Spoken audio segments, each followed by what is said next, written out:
Hello and welcome to CyberRisk TV's coverage of Identiverse 2026. I'm Mike Shema. We're here in Las Vegas at one of the industry's premier events for identity, access control, and digital trust. As identity continues to sit at the center of modern cybersecurity strategies, organizations are facing new challenges, from securing machine identities and AI agents to managing increasingly complex governance and compliance requirements. We'll be speaking with security leaders, practitioners, and innovators about the technologies, trends, and strategies shaping the future of identity security. Stay with us as we bring you exclusive interviews and insights from the show floor at Identiverse 2026. Now, one of the things I've been doing, a little bit of prep yesterday, is reading through some of the presentation titles to see words, and I've seen words like navigation, cartography, actions, and non-human identities, which is fun because they sound like the setup for a Dungeons & Dragons adventure. D&D is a world of fantasy, I'll admit, but it's not too far removed from cybersecurity.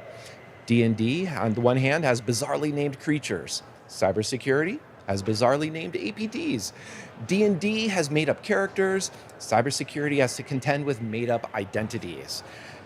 And that's what I've seen so much on theme here already about what Identiverse is trying to contain and control. Dealing with challenges like attackers using deepfake personas to obtain jobs and become malicious insiders through legitimate hiring processes. Challenges like the gap in reality between identity governance on the one hand for employees and the multitude of agents those employees spin up. Challenges like shadow AI, where organizations don't even know how many agents are on their network or what those agents are doing. Shadow AI, by the way, also sounds like a hazardous D&D realm, which is pretty fun. Oh, and there's another big challenge, speaking of agents, in handling hallucinations when LLMs and agents are used for business decisions, or even worse, security decisions. Just look at the recent Instagram account takeovers where attackers asked an AI support agents for help recovering access to an account. It just happened to be someone else's account, leading to the compromise. And of course, you could look at any number of breaches that start with compromised credentials. And I think that's what I find so wild about modern InfoSec challenges. So many of them are echoes of old problems with well-known mitigations. So bear with me for a second as I go back to that my lovely, that I love, D&D metaphor for a moment. D&D went through a new edition, let's say every decade or so. Rules would change, characters would be different, but its heart remains a game to enjoy and share with the community. On the other hand, cybersecurity has its own new editions of recommendations and practices, but its community and organizations continue to struggle with basics. Part of that struggle happens because tools aren't effective, processes aren't supported by tools, and people aren't supported by either good tools or good processes. That's hopefully what Identiverse is going to help us with. And since we're here in Vegas, today I wager that we're going to hear some words in addition to my non-human identities and action D&D inspiration. We're going to hear things like acceleration, evolution, and scale over and over again. They're like the verbal components of casting magic spells. But D&D spells also require material components, things that spell needs to work successfully, and in a few cases, things that are very precious or hard to come by. The material components I'm looking for today at Identiverse are practical advice, real-world examples, and useful insights that help organizations craft strategies and make effective decisions. So I've got some here. Grab some dice. Think of the character you'd like to create, prepare for some non-human threats, and let's take an adventure through Identiverse 2026.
Welcome to Identiverse 2026. I'm Mike Shema. Joining me today is Howard Ting, CEO at Opal Security. Howard, thanks for being here. Great to be with you, Mike. So I appreciate you being here to help me kick things off for the day. This is going to be our first interview, and one of the things I'd love to get your sense of is Identiverse and some of the themes, especially AI and agents. Those words are going to show up all over the place, get repeated. Yeah. But what does that actually mean in terms of identity security? How are they actually changing the way people are approaching governance or just securing them in general? Yeah. This conference feels like an AI conference, just like RSA did. Yeah, okay. Everything's about AI. I think at RSA there was a lot of focus on the threats that AI could pose on the offensive side by attackers and what the defenders can do to leverage AI. Here, I think a lot of the conversations about how are we going to govern all these new identities that we have to both, register, discover, manage, provision, and then govern. We're right in the middle of that conversation. We're an access governance platform that is unifying both human and non-human identities, trying to create a single control plane for all identities for enterprises. And I think the conversation is really advancing rapidly as far as how we should attack this problem and how we should even think about the problem. Yeah, and I think one thing, I definitely want to get to the defender side of using AI, but even just, we've had machine identities, we've had service identities for a while. In my mind, it almost sounds like it should just be AI or agents is a synonym. That's just another identity. Mm-hmm. But clearly there's a different concern and feels like it's one of volume, but one of complexity of what the agents do. Is that, how do you see the challenge? What's different when you're approaching the governance of these AI agents? Yeah, I think there are a number of different models being proposed right now for how agentic identities should be governed.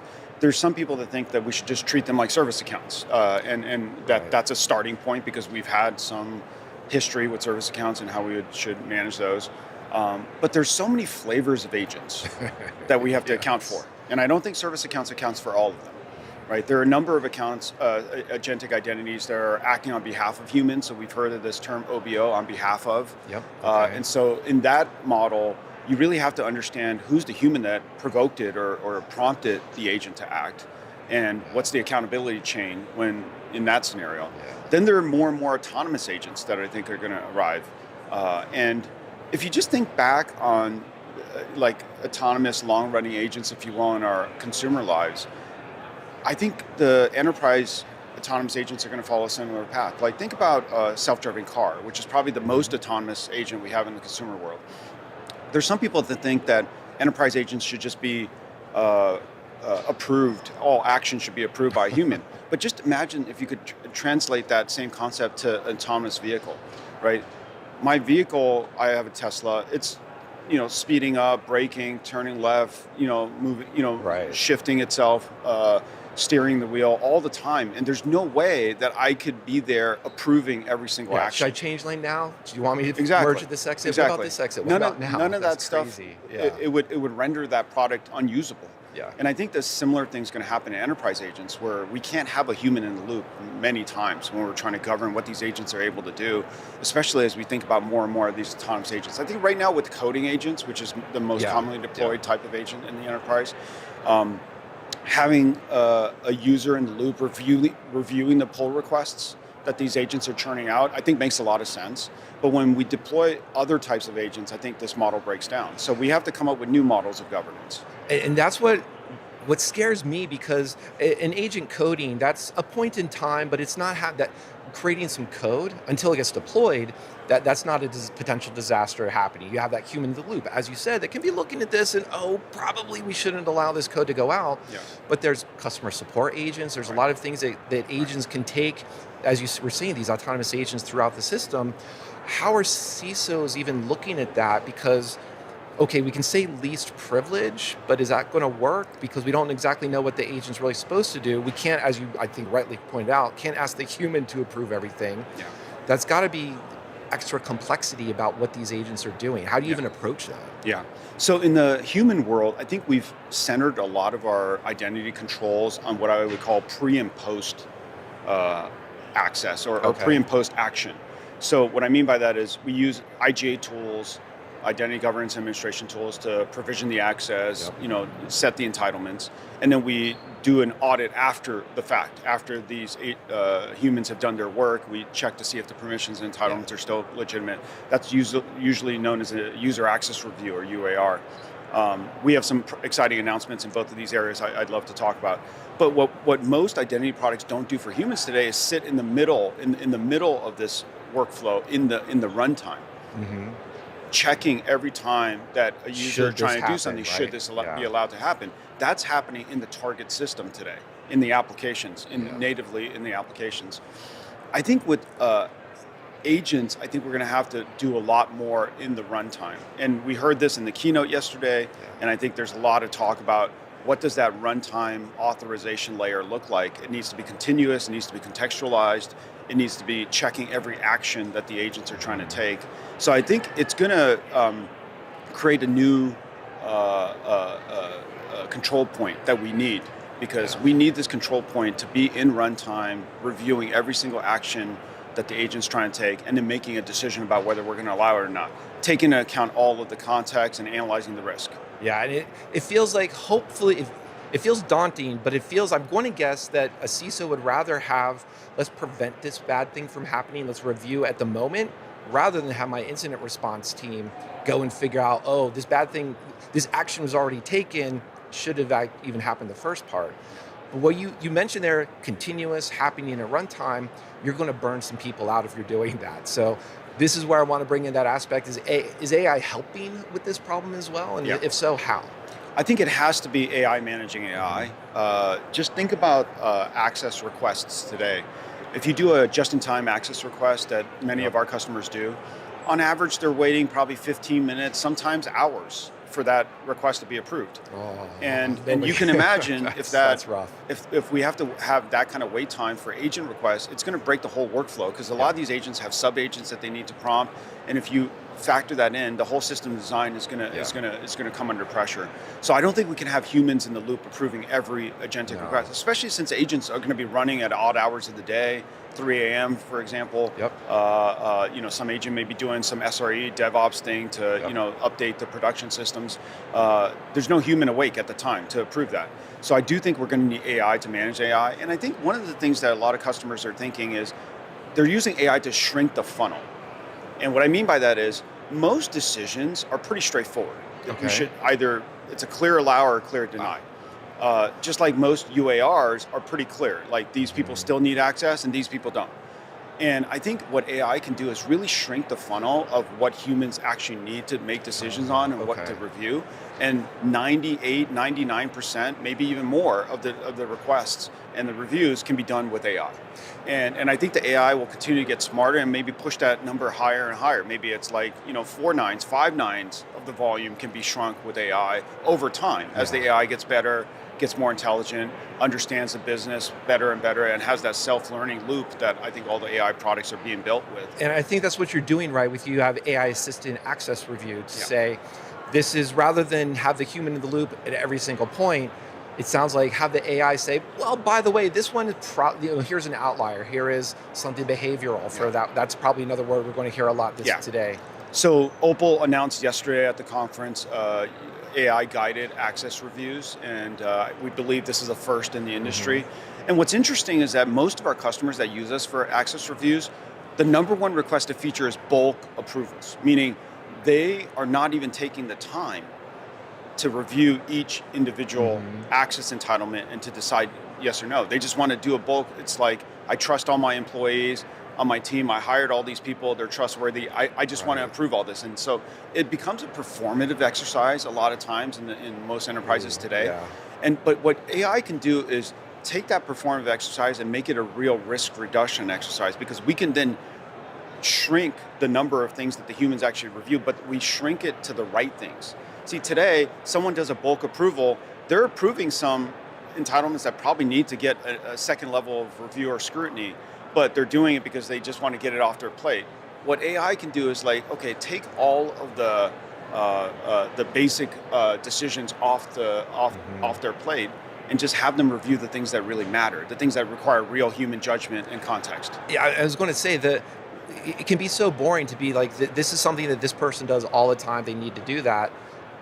You're just going to bore someone to death saying, yeah, we need that, we need that. You have that review for governance, that doesn't go away, but embrace that human ingenuity. And I'm curious too then, all these approvals that you're talking about are for humans and agents alike, right? Yes. I'm curious, what are the agents introducing into this in terms of complexity? You know, what's interesting is that I think there are a couple of different ways that this could grow. One way I think is that we start giving agents one-time entitlements, meaning there is no need to do a review after the fact because the entitlement has been used or expired, right? And so there is no standing entitlement to go review.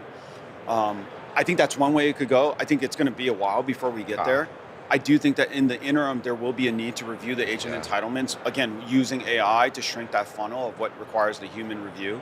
And I think there's also schools of thought that say, you know, a simple way to think about it, especially with the user prompted or delegated agents, is agents should always have the same or less privileges than their human master or their human owner. Yeah. I think that works in a lot of contexts, but there's some contexts where that may not work. So there are a lot of different thoughts. None of this is settled. I think it's a pretty dynamic environment, and this is a fun conversation to be part of. Well, I'm curious, how are CISOs reacting to this? Because I can imagine that I love what you were describing of that entitlement, because that means also if there's a prompt injection, if something goes bad, even if there's just a mistake, it's going to limit the consequences of that impact. Are CISOs, that's a story, but are CISOs seeing the actual story play out in real life? Are they still struggling that actually why did this agent have more permissions than the human owner did? I think just like most people, everyone's just drinking from the fire hose, the AI fire hose, and they're just trying to get their arms around things and trying to take steps to start to reduce their risk. The CISOs I talk with, they're just trying to get foundational pieces in place. They're just trying to get some risk reduction, because right now it's wild, wild west. There's very little control or visibility of it. Right. And most CISOs tell me they're just trying to give the best visibility they can have. Like, what are all the agents that are running? Who are prompting these agents? What are these agents doing? So they're just starting with discovery, classification, registry, these agents. And I think governance or control of these agents is going to be the next phase, and then the final phase will be that runtime, fine-grained control. So I think we're going to go in phases, but the first phase that everyone's just trying to get to today is just discovery. I'm laughing because discovery, asset inventory, identity inventory, these are just such simple things that we've been talking about for decades, right? Yeah. But we're still early days in that just now with agents. That's scary. One of the things that brought me back into the identity world, I started my career in identity 26 years ago at RSA. Okay. RSA Security, and I did a bunch of identity stuff, including startups. And then I left and did some other stuff in the last 15 years, but I came back into identity because so many of these problems that we worked on 25 years ago are still unsolved. And for me, in my last 10 years of my career, whatever's left, I want to go back to that unfinished business. So it's a very exciting, dynamic time to be in identity, and this is the place to be. We clearly could use a lot more solutions. I'm glad you came back. Let me squeeze in one last question here. Having these conversations with the CISO, they say we need to secure our agents. Okay, we talked about discovery. You mentioned that a lot. What's maybe the next thing that gives you confidence, or that you would say would give them confidence that they're actually securing agents in a way that's going to help them? I think it comes down to analyzing what agents are doing relative to their manifest or intention. See, I think the more drift that we see of these agent behaviors and actions, the more concern we should have. Because agents are pretty doggone determined. They might be the most determined, quote unquote, employee. Spend those tokens. Yeah, do what you said. They want to achieve their goal. And so I think the more that we can understand the goals or the intentions of the agent through its manifest of some sort, and then evaluate whether these agents are staying within their predetermined guardrails and how often they drift outside of that, I think that's the next thing that we absolutely need to do. We have to have better tooling to have that visibility and analyze that risk, and that's not available yet in the market. There are lots of vendors that are starting to come up with solutions. We're going to be one of those providers as well, but there's nothing really mature yet in the market, and we should be seeing more solutions in the market in the next 6 months. Well, I'll keep my fingers crossed that we can be optimistic that it does happen in 6 months. Howard, thanks for joining us today. Thanks, Mike. Thanks for having me. To learn more about Opal Security, and especially their announcement from yesterday, visit securityweekly.com/Opal IDV. For all of Identiverse 2026 covers from CyberRisk Alliance, check out securityweekly.com/IDV, and stick around. We'll be right back after the break.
Welcome to Identiverse 2026. I'm Mike Shema. Joining me today is Jaime Lewis-Gross, Senior Vice President of Solutions Engineering at Saviynt. Jaime, thanks for being here. I'm happy to be here, Mike. Thank you for having me. So happy to be here to help kick things off. We're still early in the day at Identiverse. We are. And I'm excited to talk to you because we're talking about something slightly different, talking about the sales engineering side of things. Yeah. Which I want to kick this off that a lot of people, and you could go to any of the booths here, there's demos, but that's not necessarily the problem that I might have or others might have. How do you pivot to something like, here's the demo that we prescribe versus, oh wait, that's the problem you have? What does that look like from your perspective? Yeah, so I would say that SEs used to be looked at for giving great demonstrations. It was all about the product, the features, and now it's really digging out what are the business outcomes, what are the problems that we really need to solve for our customers so that we can then demonstrate the right solution to them. So some of that then is being, that engineering role has to be changing, right? So it is changing. What does that, it's not just a public speaking, you can hear me stammering over a couple of words, not a practiced or polished. Yeah. What are you looking for success these days? So for success these days, we're starting to see that pivot into forward deployed engineering. And it's funny because I feel like we've already innately done a lot of that, but now there's just a new tag, a new term that's being used for it. But it's really the triangulation of ensuring that we have the right people focus on the right customer problems, and then they're able to solve those problems in the field and be really agile and iterative in terms of how we get solutions to customers. So having that fast feedback loop to product to engineering to be able to deploy those solutions. Now I managed to get two questions without mentioning AI, where in 2026 is unavoidable. How is AI or agents, is that changing either the problems, I'm sure, that people are saying? What are you seeing there? Yeah, so agents are changing a lot of things. Yeah. Not only are they changing the technology solutions, allowing us to deploy more quickly, be more agile from a software perspective and the technology that we solve for and provide for, but it's how do we gain efficiencies. So we have to look at AI as a means to create a repeatable process, product, assets to our team to be more focused, use time more wisely, and just be better overall as a team. Yeah, I do have to say, I love the theme of embracing, here's the AI helping the humans, saving them time, empowering them, but they've also got to be causing lots of problems. I'm curious there, talking to the customers, is there a single type of pain point theme that comes up, or is it really, really varied still? It really varies. So Okay. It really varies depending on the sophistication of the customer, but I would say that the main pain point being that agents are being deployed everywhere by everyone, and no one has real visibility into what it is they're doing, and is there going to be malice and risk introduced. And because it can be done so fast, there's certainly a high profile of risk that does come with it. Indeed. And with that profile, then I've got to imagine that you're relying on the SEs, and you're talking about that feedback loop. Here's a problem they're having. Let's go back to product and express that in helpful ways. Yeah. What are you looking at for the SEs? How are they becoming more like product minded in this conversation? Yeah, so it's really about extensibility of technology. So when you have technology that you're able to expand and push the envelope, it gives SEs the ability to introduce solutions to what the customer might be experiencing. So it really comes with active listening, really understanding what is at the root and what are they trying to solve. In some cases, they're able to extend the technology beyond, just core capabilities.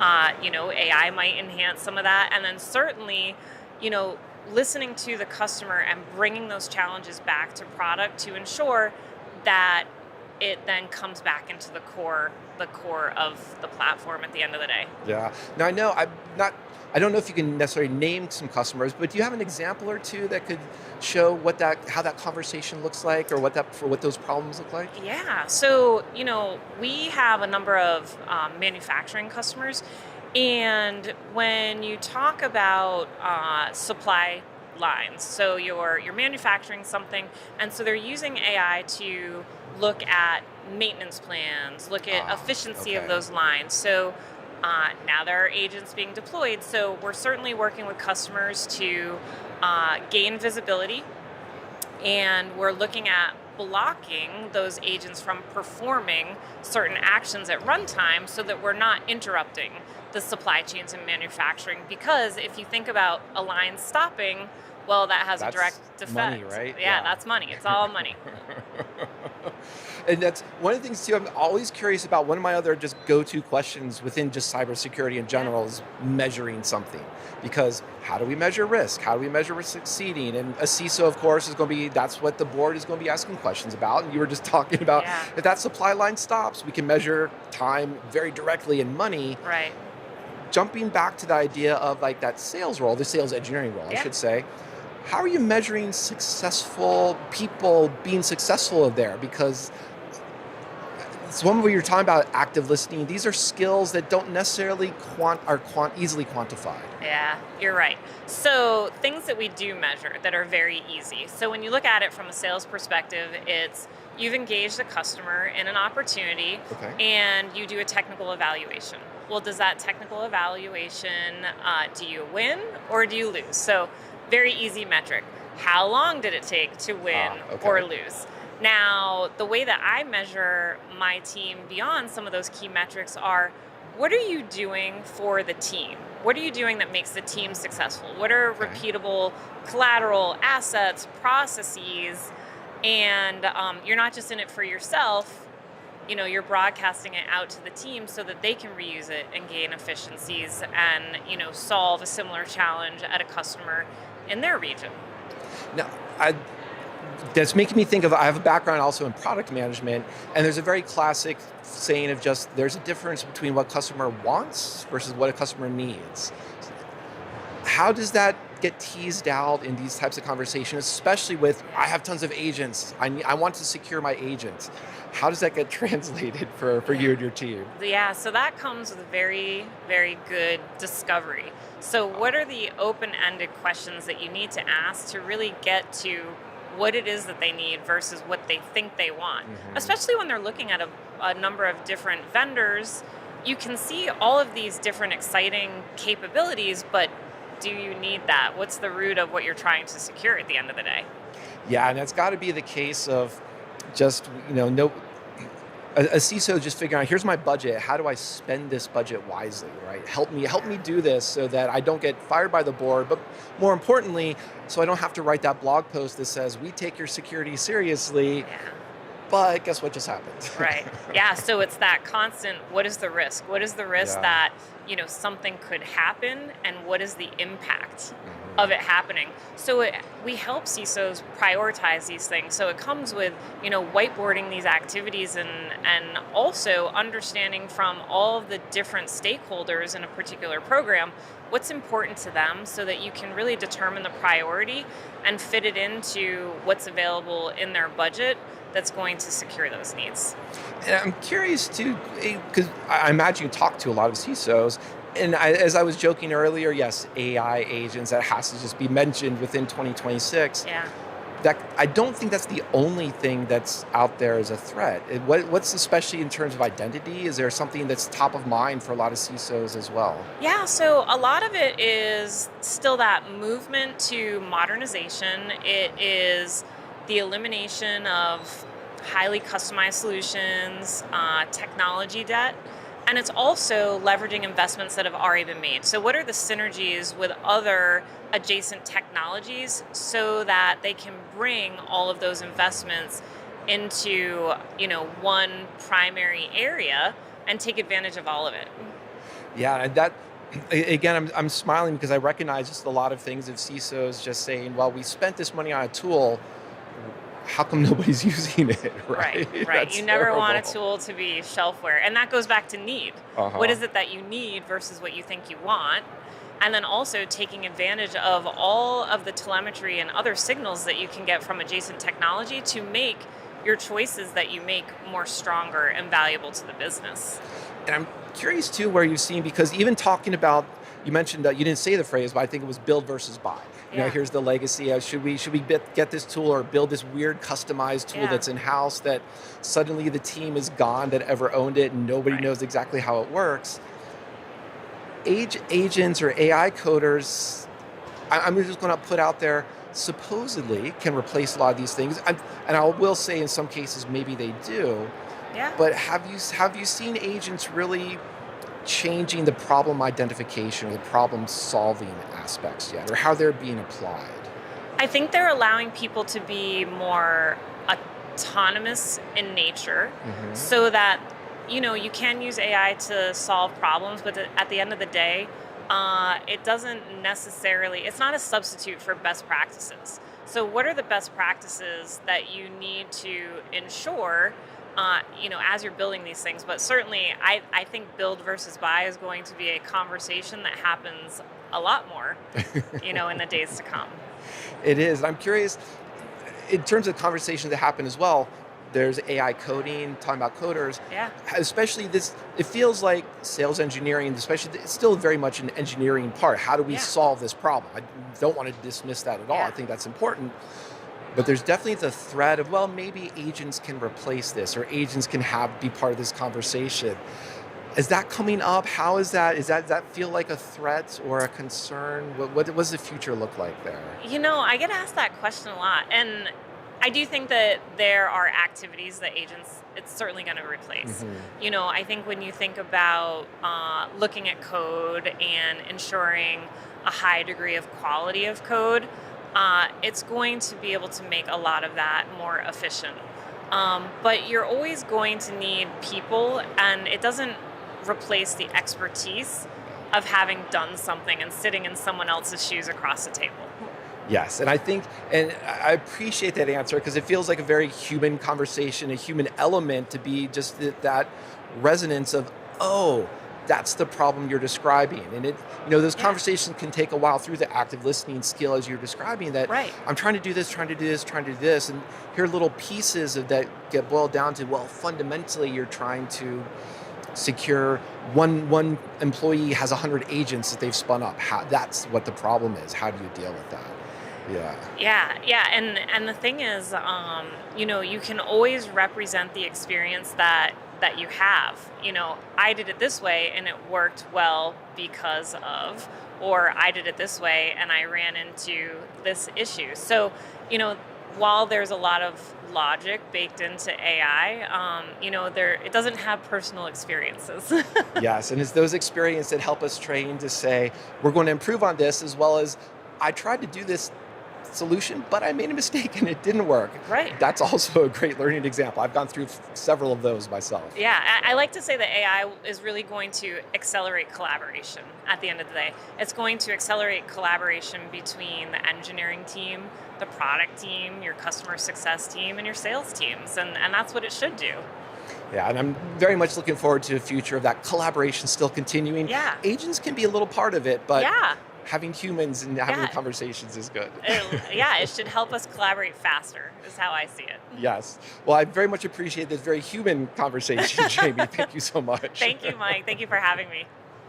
To learn more about Saviynt, please visit securityweekly.com/SavientIDV. And for full Identiverse 2026 coverage from CyberRisk Alliance, check out securityweekly.com/IDV. Stick around. We'll be right back after this break.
Welcome to Identiverse 2026. I'm Mike Shema. Joining me today is Kim Brown, Vice President, Product Management at LexisNexis Risk Solutions. Kim, thanks for being here. Happy to be here. Thanks for having me. Happy to have you. And I want to kick things off. We're in a world of AI. So my first question is identity, risk, fraud. Is it, I want to guess that AI is making it different, but how different is it making it really? Yeah, great question. So I think when we think of AI with identity, I think we see two things happening. One is AI is enabling new fraud trends. Okay. So we're talking about our deep fakes, the use of agentic AI. But the other thing that we're seeing, we think of AI as a force multiplier. So a lot of the traditional fraud schemes that we've seen over the past 5 to 10 years, we're still seeing them, but AI is now allowing the fraudsters to be more efficient and more effective in how they carry out those traditional schemes. Okay, so more of the same with a little bit new as you're describing. Yes, they're just better at it. They could do it much better and much quicker. And I guess I shouldn't be laughing so much at that because those are the attacker side. The defender side is also trying to be better and faster well, 100%, too, right? Because the only way to beat AI is with AI. So on the defender side, you have to be leveraging AI. And well, I'm going to laugh at that too because I hope that we don't just have to use AI because there's got to be a lot of basics around identity and authentication, identity proofs. Yes. That don't necessarily have to go away just because AI is present. Tell us a little bit about that. Yeah, and I'm glad you said that. The message is always there's no one silver bullet that's going to solve all of your fraud problems. So you need to be using a layered approach, which is using some of our passive solutions up front in order to verify and assess risk, and then depending on the level of risk that being presented or the risk associated with the transaction, you step up to the different types of authentication if needed.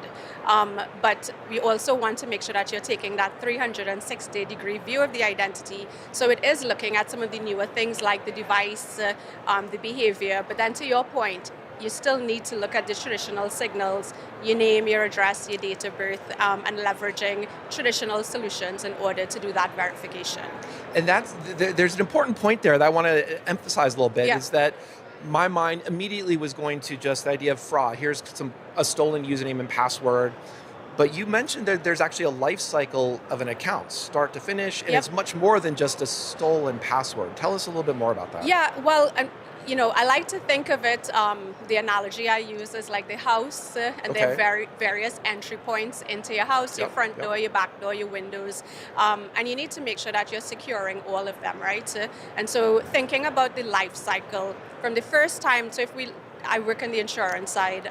So if we think about insurance, from the minute that a consumer comes to your website to get a quote, you need to be verifying the risk associated with that device through binding.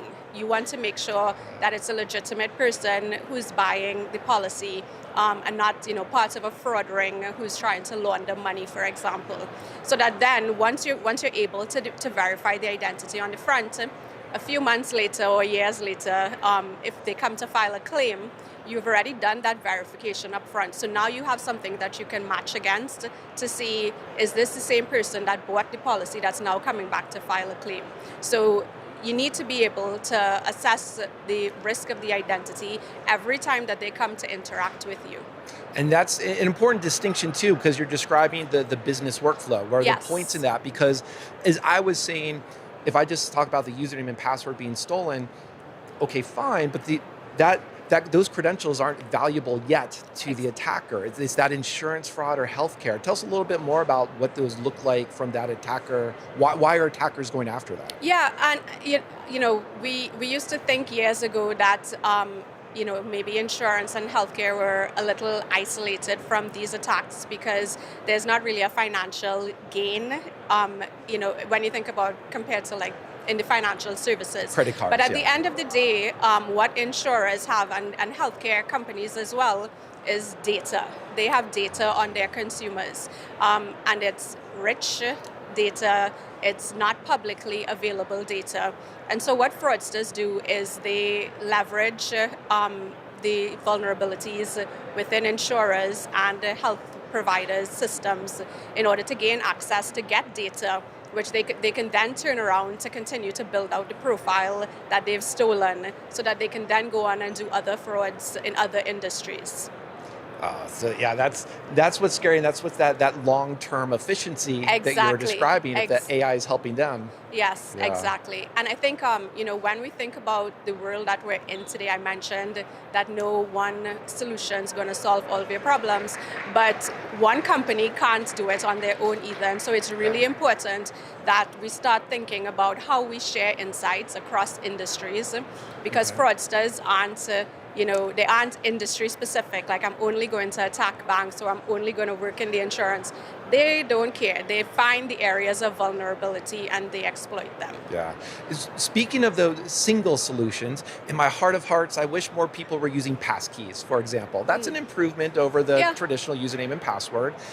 Have you seen improvements like passkeys or other types of improvements on authentication solutions helping to combat fraud? Yeah, and I think, again, what's important when we think about insurance or healthcare is we don't want to have one solution that we're making all of our customers go through. Imagine how cumbersome it would be if every time you had to sign into your insurance policy, they made you do a quiz or a one-time password. So what we're seeing is there are varying levels of friction associated with the authentication solutions that are coming. And again, it's about having that layered approach. So say you go to log in to your insurance account, we want to assess the risk of your device first. And if we see, okay, this is the device that we usually see Mike using, then maybe we just let him log in. There's no friction. But if we see some anomaly come up, depending on the risk associated, we decide what type of authentication method we provide. So everybody's not getting the same experience. It's not a one-size-fits-all. It's about assessing the risk upfront and then deciding if we need to add friction, so you prove it's really you, and if we do, what level of friction do we need to add? Yeah, and that sounds very appealing, both sides of the spectrum, in the sense of a risk-based approach. Yes. This is the CISO, the security suite thinking that, as well as that sounds friendlier to the end user, a better user experience. As I said, right? Who wants to do a one-time password or a quiz every time you have to log in? So, is that a tough sell to organizations to get them to take that risk-based approach, because they're not thinking like, well, we're still going to be compromised. We just want the most secure, I say in air quotes, undefined, the most secure possible. Well, I think the message that resonates is the balancing of the fraud with the consumer experience, right? Okay. Because the fraud is only going to be a small percentage of your transactions that come through, hopefully, if you're lucky. Yes. Really, what the majority of your transactions are going to be your genuine consumers who are trying to do a transaction and they just want a good experience. They want to be able to do it seamlessly. So the message that resonates is that balancing act, right? And like I said, you want to make sure that you have your safeguards up and that you're protecting yourself, your systems, your data. But for those genuine consumers, it's also very important that you're able to verify and identify them so that you can give them that seamless, easy experience. Now, I'm curious, Ten, to talk a little bit about unfolding how the AI is coming into this. And we can jump on the attacker or defender side, but my mind is going to the attackers, because you mentioned deepfakes, for example. Yeah. That's where, if, let's say they have those compromised credentials, they're not going to be coming from my device, but they might get an extra challenge that looks like me. How is that changing what controls are necessary to combat that? Yeah, well, and I said it, you have to fight AI with AI. So one of the solutions that we've recently launched into market is specifically focused on the deep fakes. And what it does is it's a document authentication. So if it's a passport or a device, it scans it to make sure that it's real, it's unmanipulated. Then it does a selfie, so a liveness check. So that's where the deepfake comes in. So it makes sure that it's a real person in real time, not a deepfake, not a manipulated background or anything like that. And then it does the match to the ID that you scanned to make sure that it is the person, the owner of the identity. So that's one of the solutions that we've launched in market that's specifically targeting the deepfake that we're seeing. And we're seeing it now on the external side. So as you just mentioned, right, pretending to be somebody else. But the newest fraud trend that we are seeing is it being used to try to access internal systems. So this is, somebody from a foreign country is actually going through a recruiting process Yes. to apply for a job, getting onboarded so that they can get access to your internal systems where, they've just hit the treasure chest of data. What better access than legitimate access granted you by HR and you got hired, right? Exactly, yeah. Yep. No, that's scary. And I wonder... Very. Yeah, I wonder, have CISOs or organizations come to you with those types of stories? What are the problems that they're struggling with? Yeah, right now and it's that? exactly that. That's the one that when we think about at the enterprise level, that's the one that we're hearing coming from the CISOs. It's this internal risk, right? It's the employees, the contractors, third-party vendors. How do we know, we're giving them the keys to our systems? How do we know that these are the legitimate people? The risk associated with these people before we let them in our doors. Yeah, and everything you listed goes well beyond just they had that password or that passkey or that authentication point. It's like, okay, fine, that's that, but look at this long list of things that's going on after that. Yeah. Oh, that's scary. Very. So then, as you're here at Identiverse today, for example, what are ways that you would look at if somebody's starting a conversation with you about describing their problem, they're in the insurance or healthcare field, perhaps? What starts to make you think that, they're on a path to maturity, they're being able to handle this well, versus they're just starting out and they have no idea what one thing they need to do? Yeah, that's a great question. So to answer your first question, I think the ones that we think of as mature on their fraud sophistication journey are the ones that have started breaking down internal silos and are now starting to look at identity from an enterprise level. Okay. A lot of what we see for the ones that are earlier in their journey is, somebody from the claims team might reach out and they have a specific problem that they're trying to solve, or somebody they're from seeing the money. Yeah, they're seeing the consequences. Or somebody, they had a bot attack on their quoting platform, so somebody from underwriting or consumer experience is reaching out. But once we start taking it a step up, and exactly what you said, right, looking at that life cycle of the identity and taking that enterprise approach, that's when we know, they're heading down that more mature journey. So I guess that's a good message to CISOs. Be friends with your underwriters. Be friends with the well, be I friends think with break anybody down who the deals silos, with money, right? Break down the silos, and you need to bring people together. A lot of times, we work with customers who aren't talking to each other internally, right? So they aren't even aware that we're talking to this part of their business or what this part of their business is doing. So it's really, you need to break down, because the consumer that gets a quote is the consumer that's coming to file a claim, is the consumer that's coming to log in. So yeah, definitely a team sport, I guess we have to say here. Yeah. So then, is there, by the end of this conference, is there one thing that you hope to see or hope to accomplish from out of your conversations this week? Yeah, I think the main message, which I mentioned earlier, is taking that layered approach, right? A lot of people that are earlier in their journey think about one workflow for all of their customers, but again, it's balancing the consumer experience with your fraud protection and fraud prevention. So making sure that you're enabling tailored workflows, that you're assessing risk upfront, and then deciding the type of workflow that you want to put your consumer through based on that risk. That I think it's a message that resonates with me, and I think that's a great message to end on. So we'll let you continue your journey throughout the day. Thank you so much for having me. Thanks, I appreciate it. To learn more about LexisNexis Risk Solutions, visit securityweekly.com/LexisNexisIDV. For all of our Identiverse 2026 coverage from CyberRisk Alliance, check out securityweekly.com/IDV. Stick around, we'll be right back after the break.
Welcome to Identiverse 2026. I'm Mike Shema. Joining me today is Amit Masan, founder and CEO at IDM Express. Amit, thanks for being here. Thank you, Mike. Thanks for having me here, and I'm really glad. It's a good show. This is my 15th Identiverse show, and I'm loving it. That's crazy. And so 15, we were talking a little bit before we even started rolling today about how long ago 15 years was, let alone 20 years or possibly even 30 by this point. The conversations have had to have changed a lot. You know, IAM, PAM, Zero Trust, a bunch of buzzwords. What does 2026 look different to this year? It's all about NHI. It's all about AI. Yeah. How the market is changed so much, so rapidly, and it has been phenomenal how people are adapting to those changes, and I'm excited because those changes the change is the only constant, and those changes are only going to be better for the future. Well, I'd love to tell me a little bit more about what those changes are, because part of my thinking originally was, oh, we've had machine accounts, service accounts, now we just have agents. How come those aren't just the same? Yeah, I mean, see, there are different parts of NHI, right? Yeah. One is the credential. There are other non-human identities which has their own ID. So every identity is defined in a different way. Now, what has changed is it is growing rapidly. So what humans used to do has been now taken over by AI agents, and that's where things change a lot. And that's where I feel like there's so much innovation required, so much understanding required. I think we're still at ground zero as far as AI agents is concerned, but at ground zero, it still feels a lot of changes because it's new. And once we start adapting to those changes, once we start looking at what these AI agents are going to do functionality-wise or configuration-wise, or are AI agents creating another AI agents in the loop, which are going to change the world, right? So that's going to be important. Yeah, now you started off that with saying humans, and I'll make the argument that humans are relatively predictable, at least from the sense of, I'm an employee, this is what my daily workflow should look like if I'm not a malicious insider, for example. Yeah. Agents, on the other hand, maybe they got prompt injected, maybe it was a malicious skill that was downloaded, maybe they're just hallucinating. There's got to be a little bit more chaos that makes this harder. What does that look like when you're trying to secure them? What's changing in how you would approach that? So there are different kind of ways how you approach this, right? Some companies are building a solution which are specific to AI governance, where you're tracking those AI agents and you're able to stop them when they are hallucinated or they're doing things which they are not supposed to be doing, or they are hacked or downloaded, as you said. So when companies are building those kind of solutions, it's important to pay attention on how to track those AI agents. And when it's necessary, stop them from doing the unnecessary stuff, unusual stuff. And that's got to be hard, though, because especially and I think you were touching on this, it's not a mapping of me as one employee has one agent. Yeah. It might be, here's a swarm of agents, here's multiple agents that are taking different actions that ostensibly should be something that I'm aware of. Right. But I don't think that's how things work in practice, right? So we are counting agents, right? We are saying, oh, it changed from 1 to 30 today, and then it's going to be 100 tomorrow. That's insane. But the important part that we want to take care of is the behavior, right? The behavior of the agent, the risk factors. How are you going to keep the risk in mind in order to work with those agents fluently without any issues? I mean, issues are going to be there. The other thing you talked about is human intervention. It's an important point. When we are moving towards agentic AI, human intervention is going to be so much important, because unless, for example, you're watching a TV and the AI agents keeps on changing a channel, right? Now you need a remote where somebody's saying, okay, stop AI agent, let me watch a soccer World Cup, right? Instead of watching a cricket match, for example, or NFL, right? So human intervention is going to require in the same way in an environment where agents keep on changing the world, but at a given time, and human intervention will come and say, I want it this way. And so that will be constantly required. Now, I'm laughing because I think that might be the first time I've heard televisions used within AppSec or cybersecurity it's metaphor. going to be I happening. love it. But that's a good point because it's very obvious if somebody's changing the channel, watching soccer, or I love the WNBA, local here in Vegas Aces, or my hometown, the Valkyries. Yeah. If somebody changed the channel, I'm going to notice and complain. But AI, to play around with your metaphor a little bit, it's watching TV 24/7. And we humans like to go to bed eventually, for example.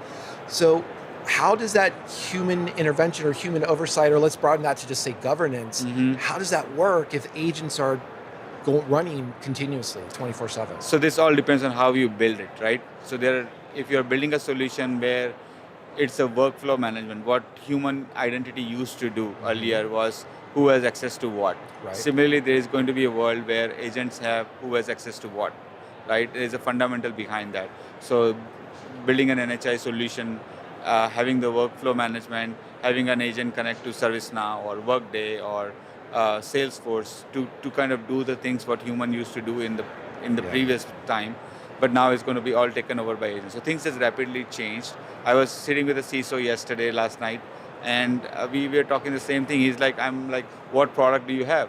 He said, Amit, it doesn't matter because now it's all taken over by NHI and AI and those stuff. So things are changing, and then how you're going to have that workflow add up to your environment where who has access to what is controlled and implemented correctly is going to be the key. I'm curious, especially with that, using that conversation as an example, are the CISOs still struggling just to figure out the who did what in the sense of after the fact, oh, the agent did this, at least we have our incident response team respond and look out and figure out that was good or that was bad? Or are they even at the point where they can be preventative and saying the agent shouldn't be allowed to do this and we have some way of enforcing that so it won't happen? Preventative use a very good word, right? It's important to understand how these agents are going to be controlled. Now, when we used to do an identity assessment, right, we used to do a roadmap saying, here's the roadmap, 3 to 5 years. Here is what you're going to do as a team. Because of the problems you had, you created a solution, and then on basis of that, you have a roadmap. In AI agent world, you cannot have that roadmap. The CISO, the biggest dilemma, like you asked me the question, the problem is they don't know what they're going to do in the next 6 months.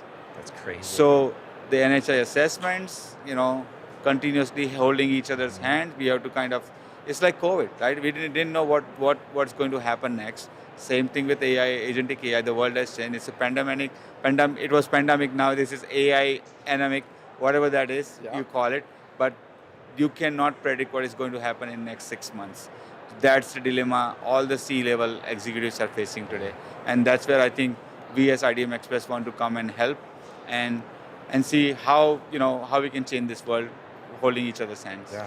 Now, I imagine, at least I want to hope, and here I'm attempting to be optimistic, that even though I totally agree, we can't predict in the next 6 months this is what the roadmap should be for the agents or what's changing here, but I would hope that there's still some basics that any CISO can be doing. And you mentioned, for example, like just discovery, called an asset inventory or identity inventory.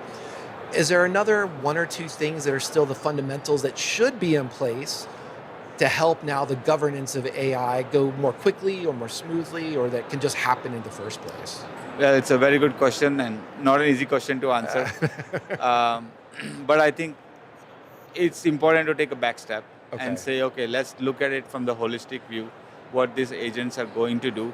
So before you even implement them, right? For example, you take a vaccine if you're going out of states, and it's the same way, like take a back step, find out what needs to be done, like how you're going to prevent if something happens, be prepared for it. So the preparedness is important.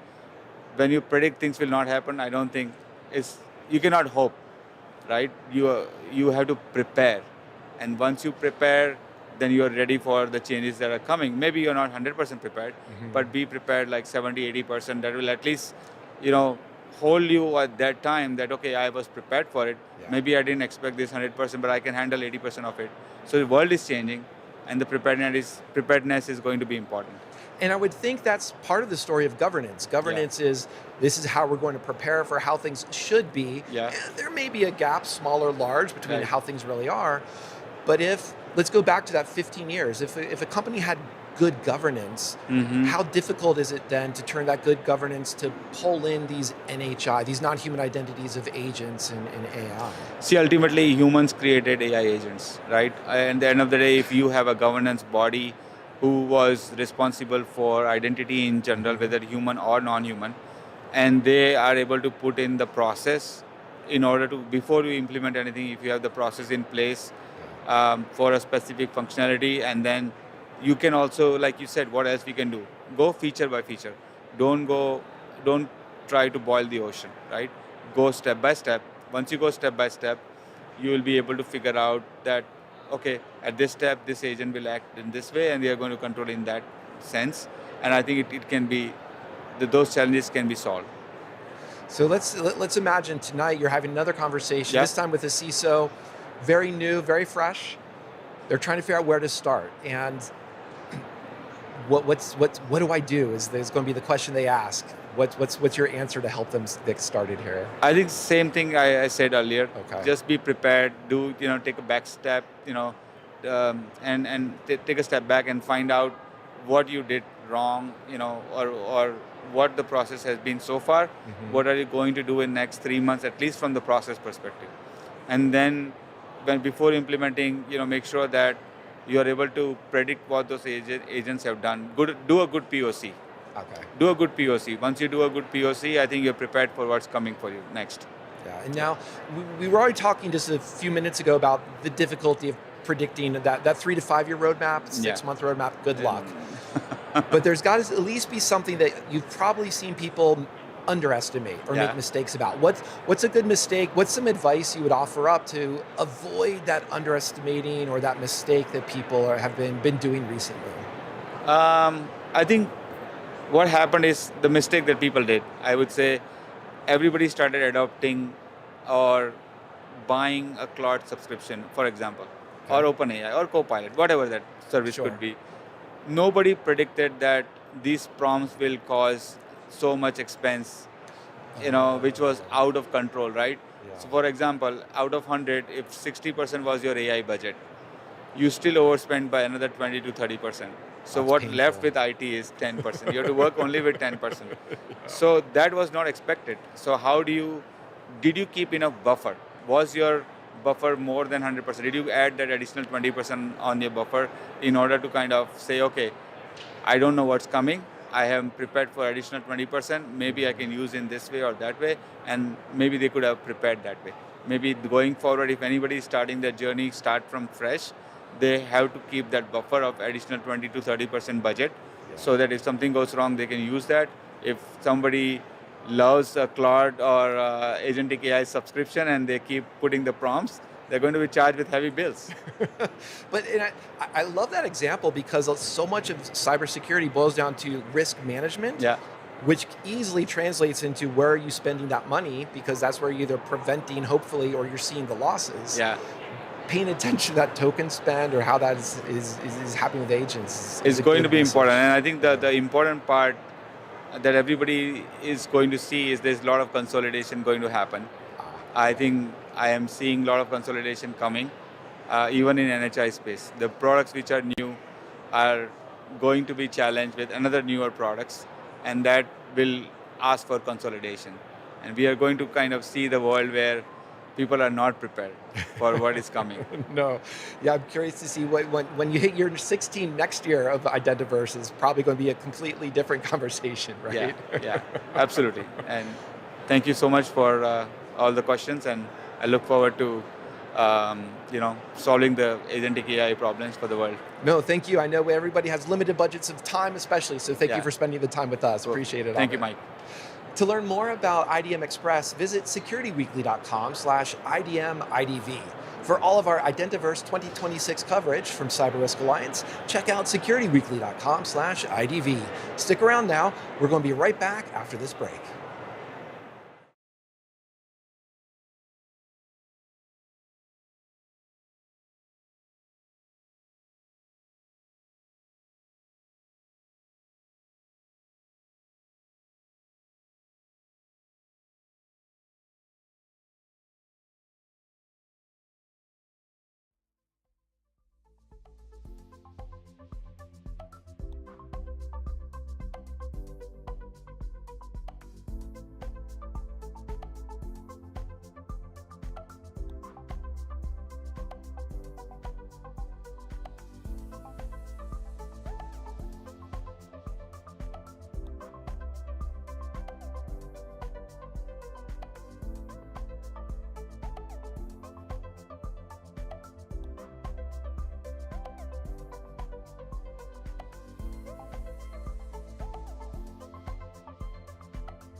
Welcome to Identiverse 2026. I'm Mike Shema. Joining me today is Amir Ofek, CEO and co-founder at Azome. Amir, thanks for joining us. Thanks for having me. So I want to start off there's more important things to talk about, but Azome, tell me a little bit about this title. Everybody asks us about Yes. our name. So Azome actually comes from the Japanese culture. So in Japan there's like top arts like pottery, calligraphy, knife making. One of them is weaving.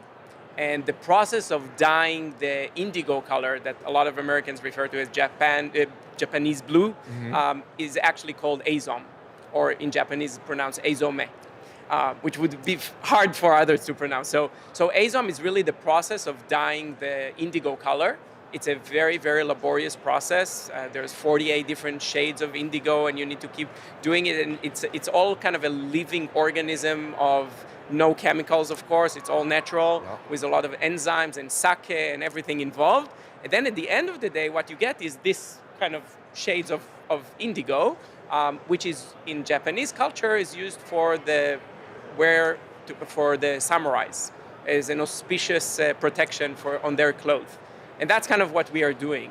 We're all about kind of weaving the process of AI agent security so that at the end of the day, it can provide security for those crazy samurais, which are the AI agents that are running around. They can do a lot of harm, but if they're confined and they're kind of in order, they actually bring a lot of good to society. And the metaphor works especially for the laborious process. Yes. So decades and decades of cybersecurity is struggling to keep up with what's changing in technology. And the other thing that you've done this week is you're launching. You're very, very new. Tell us a little bit about this. So we're very excited to be here in Identiverse and launching the Azome platform. We are an AI native company, so we move at the speed of AI. I keep telling everyone it's not a question of how many employees we have, it's how many agents that are working with us.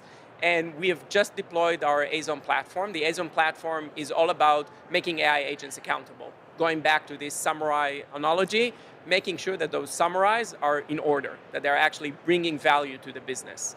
And where we focus on is really enterprise AI agents. So enterprise AI agents are type of agents that are driving business logic, as opposed to, let's say, coding agents or kind of bots, etc.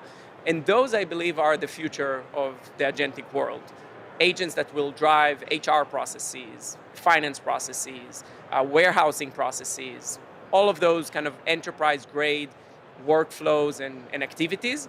And what we want to make sure is that organizations can enable them, so can unlock the value of agents to the greatest extent possible, but also have a layer of safety, which in our mind needs to be an identity-first and intent-based approach. Yeah, and the beginning and end of that got my attention quite a bit because the safety is important, and especially the business logic, because coming from my perspective has been geared more towards, let's say, applications and the coding agents, writing the code, and there's still safety is important, but ostensibly you can look at the code before it goes to production and say, oh, let's not let this out.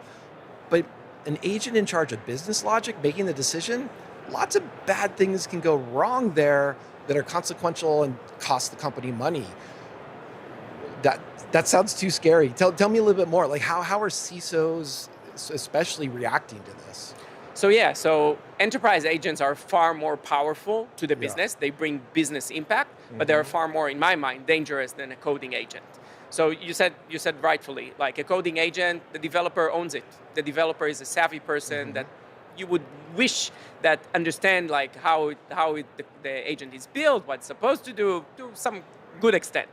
When it comes to enterprise AI agents, we believe the world is going to a place where every employee within the company will be an agent creator. You know, now with Claude Cowork, with a kind of concept like NemoClaw, or Microsoft just kind of launched within their A365, Agent 365, their version of OpenClaw version. Every person will be able to build his or her own agent. And then you drive to areas where people are not always tech savvy. They don't know always what the agent can potentially be doing, etc. So it's becoming a much more dangerous from that perspective aspect. And also those agents are touching really core enterprise systems, like your HR system, your ERP, your CRM, your ledger account, and so on. So CISOs are actually very much in kind of a mind-boggling situation of how do we, on one hand, give to the pressure of the business to allow those agents to actually be deployed because the business needs them, and on the other hand, how we keep control. Our philosophy is that you need to treat them like other employees in the company. So yeah, they're non-human, but they are different type of non-human because they could be also superhuman. They actually carrying a lot of capabilities that a human person cannot do at much faster speed and so on. And you need to give them the identity same way as you give an identity to a human being joining the company. So the whole kind of JML approach that's applicable for humans, in my mind also is applicable very much to agents, but it needs to be adopted. And there's got to be some nuances in there. The reason I'm hesitating there is that identity, you mentioned accountability, very important at the beginning, but what you were just describing too sounds like it's not necessarily a one-to-one mapping of one human employee creates one agent, and maybe my employee access isn't the same as the access given to the agent.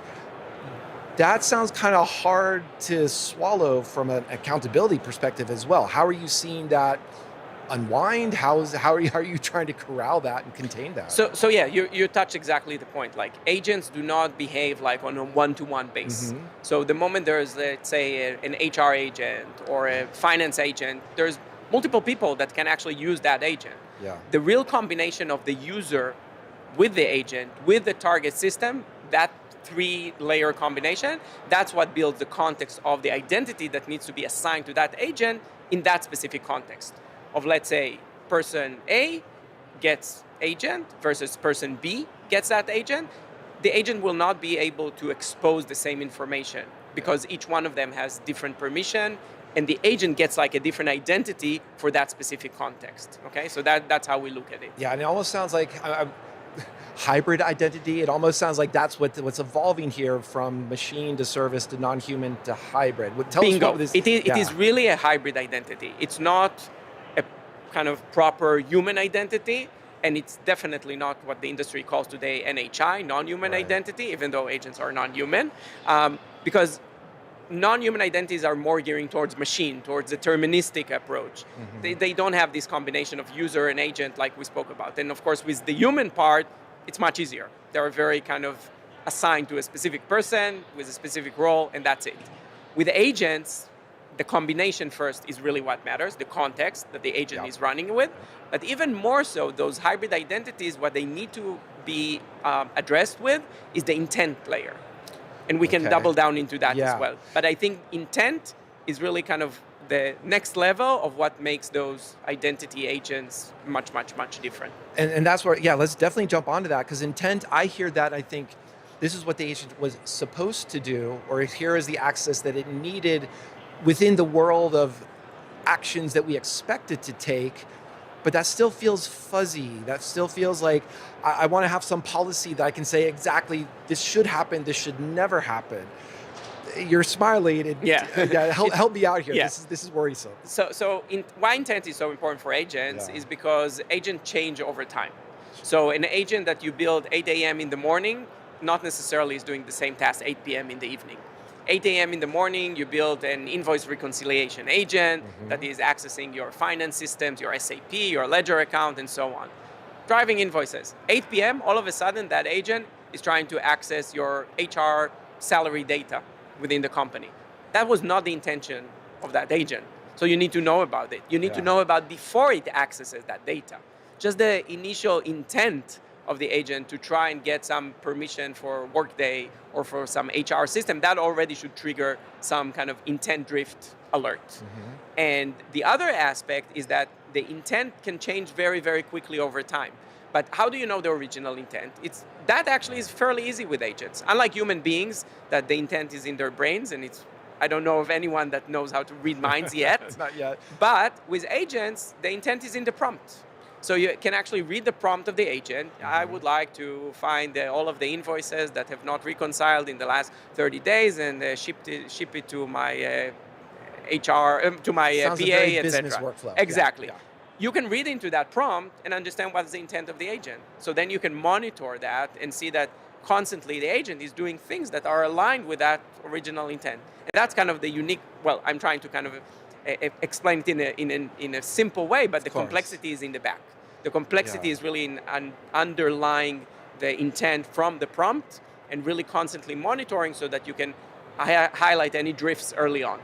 And that's where my threat modeling spidey sense is starting to tingle in the sense of reading the invoices. Just to riff on that as a good example, there's also the subtleties of the intent it should only be allowed to read invoices. Good, but you start to get into the granularity of it should only read invoices for this tenant or this user. It shouldn't give this user's data to this other user, right? Mm-hmm. So how does that become a very predictable control that you can enforce? Does that still rely on the agents? What's the story there? Yeah, so I think at the end of the day, it's the identity. Okay. Each agent is assigned, like in the ASOM concept, each agent is assigned an identity. Okay. And you need to see that the identity is still holds, for every action that the agent takes. The complexity is driven again when the identity is not just the only element, but the intent couples with that. Okay. And the other aspect maybe that you alluded to is the fact that the agent can talk to another agent and start kind of a chain of events that you were not thinking, or call for a skill that was not the original kind of part of the development of the agent. So all of those chain of events that agents can trigger, you need to make sure that the identity somehow cascades from the original invoker of the agent that was invoking that chain. That constrained exactly, all the way down the chain. And that's, of course, something that is very, very different from like a human identity or from a machine identity. And then it absolutely is different, but ultimately it's still humans trying to reason through and understand that. So what does it look like that, well, I'm going to wave a magic wand, because I don't think any organization has, quote unquote, solved agent security or agentic security. I haven't seen anyone. No. But if they were to get close, if they were at the further, more mature end of that scale, what should or what could that look like? So I believe organizations at the end of the day that wants to address AI agent security to the furthest extent, they need to have a few layers. First layer is discovery. You need to know what you're up against, otherwise you're in the dark. Very common theme. Yeah. So like putting the lights on is this discovery piece of finding all of the AI agents that exist in the organization. That's the first piece. The moment you did that, you need to build an inventory of all of your AI agents. You need to have a repository of all of the AI agents to know what it is you're now going to constantly monitor. And by the way, that discovery is not a one-off. It's a continuous aspect. So you don't build AI agents and done deal with that. It's going to be ever evolving. The second piece is this applying identity concept. So once you have that repository of AI agents, each AI agent that you care about needs to get an identity. Same as birthright rules for employees that are joining the company. Those are new employees that are joining your workforce, and that's how you need to treat them. Third aspect is the analogy to humans is the M for the JML, the mover. That's kind of where the intent comes into place. Because those agents, they change behavior, they change activity, they change intent very, very quickly and continuously. And that's what you need to monitor on that M part. And the last piece, you need to make sure that when those agents are no longer relevant or nobody owns them, you need to assign the ownership to somebody else or deprecate them. And that's kind of the L part that is associated with humans. Yes, that offboarding is, there's technical debt, and then there's how did this account still have access? Exactly. And that's a classic problem that would be lovely not to reproduce in the world of NHI or hybrid or whatever the agents are going to be. Correct. Well, Amir, we're in Vegas, so I'm going to give you some time to go find, you might be able to find a mentalist or a mind reader. We'll see. Maybe. But until then, thank you for joining us. Appreciate Thank you very much. Conversation. I love the conversation. To learn more about IZOM, please visit securityweekly.com/IZOMIDV. For all of our Identiverse 2026 coverage from CyberRisk Alliance, visit securityweekly.com/IDV. Stick around, because we will be back after the break.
Welcome to Identiverse 2026. I'm Mike Shema. Joining me today is Ajay Gupta, President and CEO at SDG.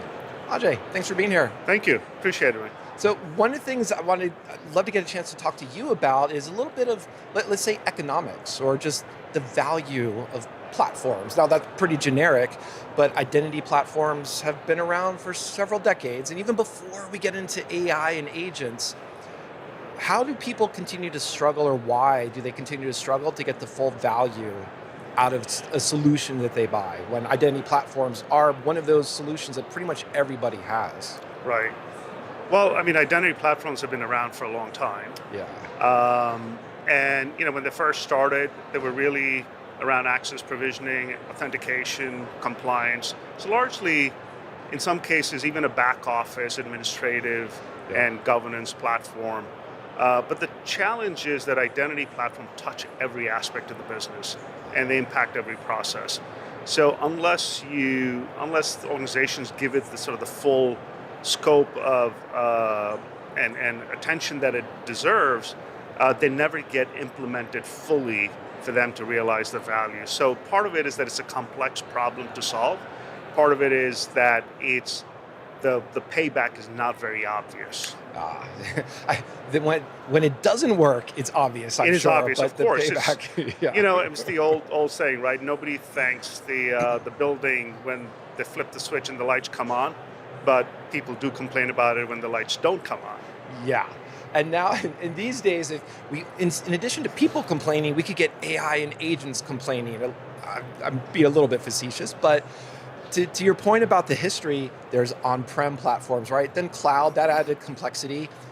AI and agents have some complexity to them. They're obviously adding something to that, but how are they changing either the attacker side, the threats that we have to worry about, or just how should that platform be wrangling? Are these just additional identities, or are they something new and different? Well, you're absolutely right. I mean, it is, on the one hand, AI is enabling the attackers to scale up their attacks, exploit vulnerabilities a lot faster. But on the other two sides, the way we look at it is AI for identity and identity for AI. Okay. So where identity platforms can leverage AI is to automate and actually solve a lot of the challenges of the old IAM platforms, which are largely dependent on manual processes, had a lot of disconnected apps. So combining all of that, there's poor visibility to identity data. Now AI can help transcend that. But as businesses are deploying AI, that's creating additional challenges for the identity security team, because these agents are acting on behalf of users in the business, and they have access to sometimes very sensitive corporate data, and they are executing processes or triggering workflows that do things that, if they're not audited or controlled, or somebody's not held accountable for them, that can run amok. So identity for AI and AI for identity both have to work hand in hand. Yeah, that run amok is a great phrase to use, because that's one of the big worries, especially when you could have one employee not just have one agent working on their behalf, could have a whole multitude of them. And I'm curious too, and there's a theme that comes to my mind. I'm well fed after lunch, I'm thinking of money right now. I'm going to jokingly say there's no a per seat license for agents. Has to be crazy if you're thinking of 1,000 agents and one employee. But the reason I bring that up is more of companies want to figure out how do they get the value out of their platforms, right, and how they spend the money, spend their budget on the right ways to control and audit, to govern these things. I wanted to get your insight, looking over the decades of how the industry is changing. Are people getting smarter about spending, or the solutions getting better about offering more efficient, being more efficient? Well, I think the fundamental problem really hasn't changed. Businesses still want to move faster than technology or cybersecurity can sometimes keep up. So the goal of cyber organizations is not to say no. It's to figure out how to enable the business securely and safely. So it's about deploying these solutions. So really, when I sort of step back, the way I see it is It's a convergence of identity security, which is sort of the core discipline, AI security, because now there are AI agents running around, and then AI governance. How do you govern this entire platform? And that is where organizations need to spend a lot of focus. And the challenge, as I said, is still the same. Disconnected tools, poor identity, visibility to identity data, a lot of manual processes. So the solution sometimes is not just buying another identity tool. So coming back to your point about economics, it's not just spending more money, buying more product. Sometimes that may be the right answer given where the particular organization is. But it's really about connecting all of these disparate systems and get a single pane of glass view of what's actually going on, what's happening within the organization, and how they can address that risk. And that's got to lead exactly into governance that you mentioned. You need to know, we know who our employees are because they got hired, HR has records on them. Agents, true, and sometimes they may be coming from North Korea or these other things. They may not be who this claim they are. Yeah, exactly. But at least that's, I'll say at least that's constrained to a degree. You know that in the physical space of where all these humans are, they're getting hired. Agents is definitely different, and agents also can't necessarily say, at least to be trusted, hey, I need access to this and this and this, just give it to me. There's a little bit of the accountability. So I'm curious, how do you actually add governance to agents? Who is that person that should be accountable for so that? So every agent has to have a human owner, number one. And that human ultimately is responsible for the actions of the agents that are assigned to that human, that they own, essentially. And so the ability to audit, the ability to hold an agent accountable, ergo the human accountable for the agent's actions, is very critical. Yeah, and that's got to lead into, as I mentioned too, malicious insiders being hired, but also agents could be acting as malicious insiders through prompt injections, somebody downloads a malicious skill. But I mentioned those because I think they have corollaries to malicious insiders from a decade ago or just downloading malware. And what I'm getting at, as you see, has governance changed that much? Meaning, if someone 10 years ago was dealing with governance in the cloud and shadow cloud, things like that, what are the differences that they need to understand about AI, or what's a mistake that they should avoid making when they're like, what is this AI that we have to deal with? Well, I mean, the first thing is that agents are moving at machine speed, right? So in say, a decade ago or 15 years ago, the time between detecting a vulnerability and the exploitation of the vulnerability was quite wide, which we call sort of the aperture of exposure. And that was wide. Today, that has shrunk to a few hours, maybe a few minutes in some cases. And so the ability from a governance standpoint to automate governance and to ensure treating agents just like today we should treat humans, which is give them least privileges, just-in-time privileges, and short-lived privileges, so they get the privilege that they need to do the task at hand, and that privilege then should be taken away so that agent cannot run amok with that privilege. And part of my background is a bit more on just application security. I think of the ways that systems are going to be compromised, but a lot of times it's not just because a vuln exists and it's exploited, but then credentials are obtained, because it's so much easier to have access into a network with valid credentials rather than relying on somebody downloading some, an NPM, some package that has a vuln in it. And where I'm going with that is then, do you have AI on the defender side? We've been talking about the machine speed, the scale there. Is AI helping at least address the problem in a way, or how does AI on Defender work with that governance aspect? Yeah, so another aspect of leveraging AI for governance is detecting anomalous behavior. Right, so integrating ITDR or detection and response along with identity security. So understanding what a particular credential is expected to do, what data that they might have access to, and what is the risk created for the organization with that agent or with that human accessing that data. So I think anything that the common sense approaches that apply to human identity security still apply to AI identity security, but at a much faster pace at a much higher scale.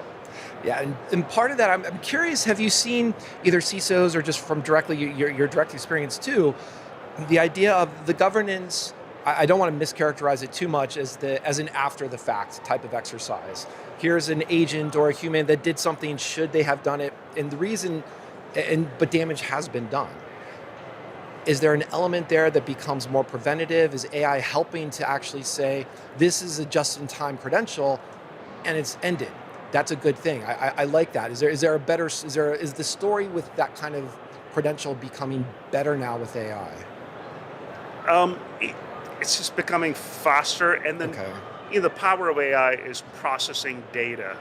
And in the space of cybersecurity, there's tons of data that's generated every second with the traffic. So the ability to detect patterns and good patterns versus risky patterns, and then making those decisions faster is where you can derive that benefit.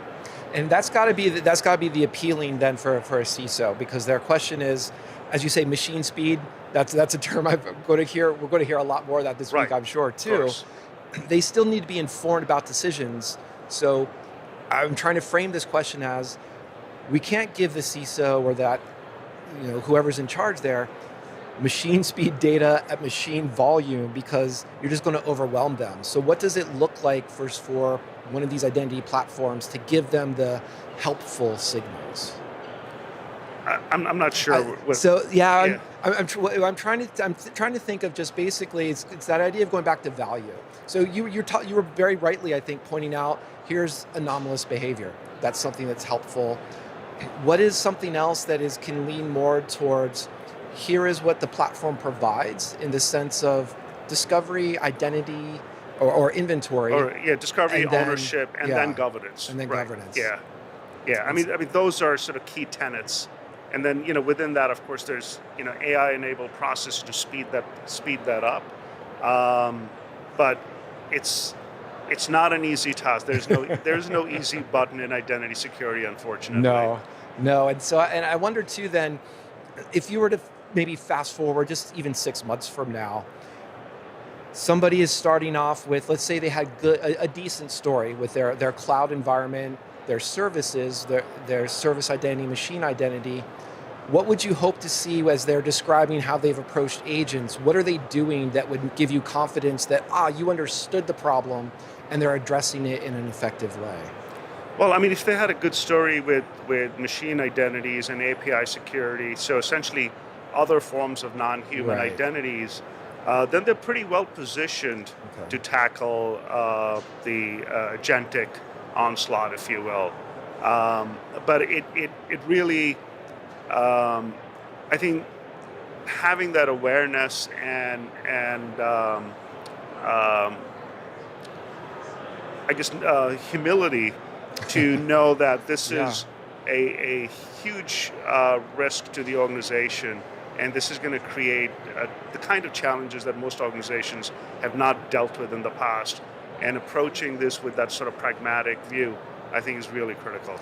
I'm curious, do you think on the one hand, you mentioned before too that the enterprise is moving ahead. Don't say no, tell us how to enable security here.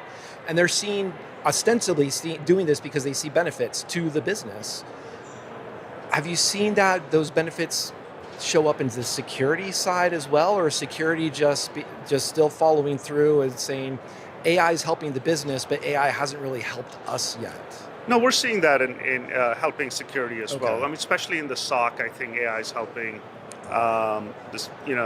most security operations centers, and even within the identity security ecosystem, just helping with MFA fatigue, phishing-resistant authentication. You're seeing a lot of interesting solutions in the market, and with a easier path to deployment and realizing value to solve those sort of challenges. I think the biggest challenge is there are a lot of fragmented solutions, a lot of tools. So the trick, again, I go back to, is really from a for the organization to realize full value is to create what we call an identity security operating model. and be able to connect all these various applications and get the full visibility to what a CISO really requires. No, I think that's a great message to end on. Just defrag and have a visibility into all of the agents, non-human identities, and people as is. So I want to say thank you for that message, Ajay. I appreciate that. Appreciate it. Thank you so much.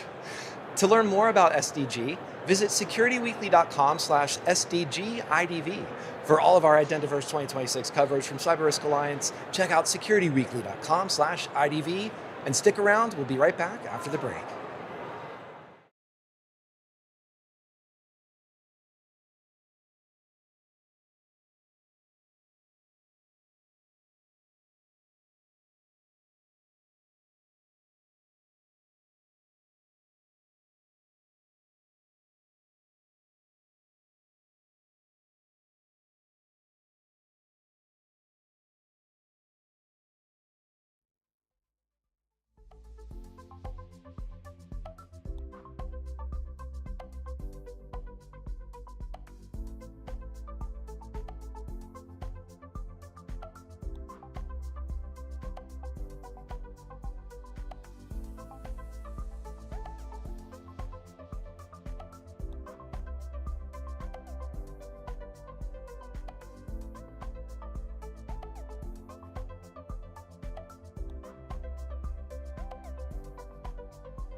Welcome to Identiverse 2026. I'm Mike Shema.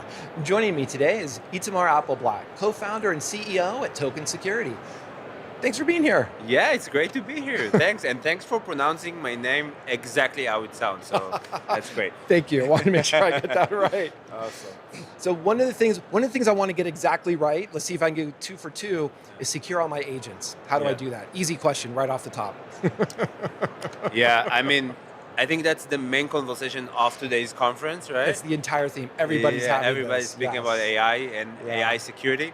I think that there's a program that you need to build around agent security, but it's always need to start with inventorying your AI agents, treating them a bit differently than classic identities. I think that that's a fundamental change that you have to do. Yeah, tell me a little bit more about that, because everybody's inventoried their machine identities, their service identities. Ownership, But why are agents different? Yeah, so agents pursue a goal. They are a bit of a combination of humans and machines, where humans they are in a small scale, but are unpredictable in some ways, going against some, against some objectives. And then you have machines that are doing things in a much larger scale, but are super predictable. They are deterministic. Do this. And AI agents is a mix of both. They'll pursue a goal, but in a much larger scale, continuously do so. So we need to think about them a bit differently and not just try to fit them into the existing characteristics of our human programs or our machine programs.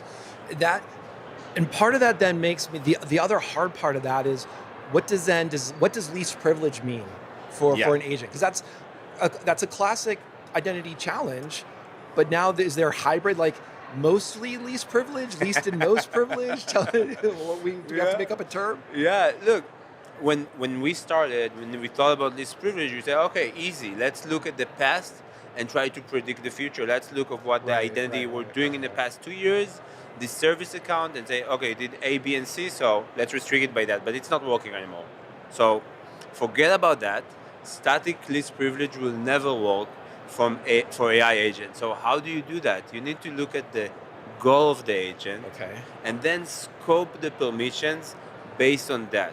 And the least privilege mechanism should also be moving to more dynamic and real time, right? So for every action, we want to validate, hey, is this action, is this behavior is aligned with the intent of the agent, with the purpose of what we're trying to achieve with this agent. So that's the transformation. And so, and to kind of, to translate, I'm translating in my head a little bit, that sort of means that this agent, yes, maybe it needs to push to production, but it doesn't need to always push to production, only when a build has successfully completed, and only this particular type of build. It doesn't need to press everything, Exactly. Yeah. Even production is a very large scope, right? So good point. What it needs to push, let's scope it by that, right? Like it needs to update those 3 resources. All right, so let's focus on that and not like allowing them to be an admin in the production environment. Yes, right? or don't be an admin and don't be one prompt injection attack away from. Here's everything goes away. That's terrible. Yes, that's true. So we've jumped into. I love how this story is going, and you answered that question of the nuance. I want to roll back because you were also talking about the like discovery and inventory. Okay, we've had the cloud before, and we've had shadow IT, shadow cloud. I think you know where this is going. Shadow AI. Yes. Everything is a shadow these days. Yes. Obviously, that's a problem. So how do you? I don't know that we've solved shadow cloud even or shadow IT. So how are we going to solve shadow AI? What's the story here? Yeah, I think that, at least the way that we think about it is that AI agents could be deployed in 3 different types. You have agents that are running locally in your employee's computer, usually for personal, individual efficiency and improvements. Then you have agents that are in different managed SaaS applications like Copilot or OpenAI, and then you have agents running in production. You want to think about how to discover those 3 types of agents and create some type of visibility for each one of those layers, and also understand what's the risk model that you care about, where do you see larger deployment, and focus on those different ecosystems. Yeah, and that's got to be, I think, I like how you group that into 3 different areas because I have no data on this, but who cares? We're in a world where people don't need data to make decisions or broad claims. I'll say that those personal agents, like on my system, like answering email, writing email, those are probably a lot easier to be ungoverned, those shadow AI, because I could get the free access to that chat, or I could just pay with my own credit card. What happens? I guess a 2-part question. How do you even find those? And that when happens, how does the security team figure out how to control that without just saying, no, stop, we're shutting everything down? Yeah. So by the way, we did a research not too long ago, like 2 months ago. This is and good. we do have data. So 82% of CISOs share that they found an unsanctioned AI agent, they discovered shadow AI, although they have some programs to control and to inventory those agents. So yes, even with that inventory, they're still finding. Yes, wow. Yes, okay. And that's why I think that.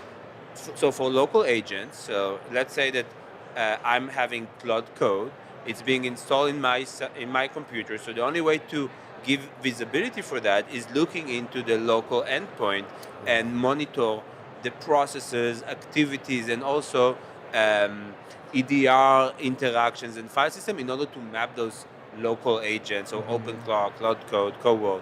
Then what you want to do is give it a bit more of a context, because an agent without access, it's redundant. It's not giving any value, right? But it's also as I give it more risk, as I give it more access, it has higher risk. Same with autonomy. So for each agent, we want to create this model about what access does it has, which identities it's leveraging in the target applications in your environment. So with that then, and I love that answer because I want to get into some details too. Let's say I'm going to riff a little bit on the cloud. Yeah. We've got an organization has their IAM tools, their PAM tools. They figured out how to do the cloud services, the cloud identities, and the cloud service providers, they want to know how to bill you for every single identity you spin up. So inventory is perhaps a little bit easier. The AI companies want to bill you for every token you spend, but that's a little bit different from identity. So do those tools, those cloud-oriented tools, are they translating into AI as well, or what's something that the tools are missing that what you're describing is really necessary? I think that most identity tools and most of the identity vendors here started from a specific problem, which was human-centric. So focusing on human access. Understandable. Right? Because that's, in the past 20 years was top on mind. But as identities became more decentralized, so there's no one place, single pane of glass, one place to see all of your identities, one place of control, then things became more complicated. I think that those solutions, the classic IGA and PAM, actually didn't scale even to the explosion of identities in cloud. So for sure they are not gonna support agents explosion. So that each employee has thousands or hundreds of different agents that they're leveraging. So I don't think it's scale at all because of the fundamental approach where is my source of truth? Is it in a singular place, IDP, or is it being decentralized across all those different applications? Yeah, and I think there's a little bit of a hand-wavy math game here, because I'm going to say volume. It's the complexity or the difficulty. What I'm hearing is not just that it's a numbers game, because we used to have 1,000 humans. Now we have 1,000 humans each with 1,000 agents. It's 10,000 or whatever. It's those agents figuring out what their scope is, what their privileges is. So how does a human manage that? How does it play that? That's painful. Otherwise, you're just going to hit the approve. Why not? Exactly. But that's bad. There's got to be a better story. Help me with story time here. I think that you have to define, even before bringing vendors or trying to do things in scale, you have to define what agents should do and what an agent shouldn't do, and create some type of policies around it, but then think about how to enforce those in scale. I think that the fundamental thing that is really shifting here is the scale and the decentralization. So we need, with such a large scale, we need to have automations. We cannot do a manual reviews and access reviews and things like that. A lot of the things we need to think from the beginning about how should we manage the processes, the governance and controls for much larger scale identities. Yeah. Now, that's interesting. I'm curious, especially the idea of decentralization. It makes sense to me as I hear you describe that. But I imagine that must be a tough sell, or that's got to be bringing a CISO around from a single pane of glass, to use the cliche, or here's the central point where I can know all of my policy comes from. How do you get that to resonate with them, that the controls still work, the mindset just needs to change a bit?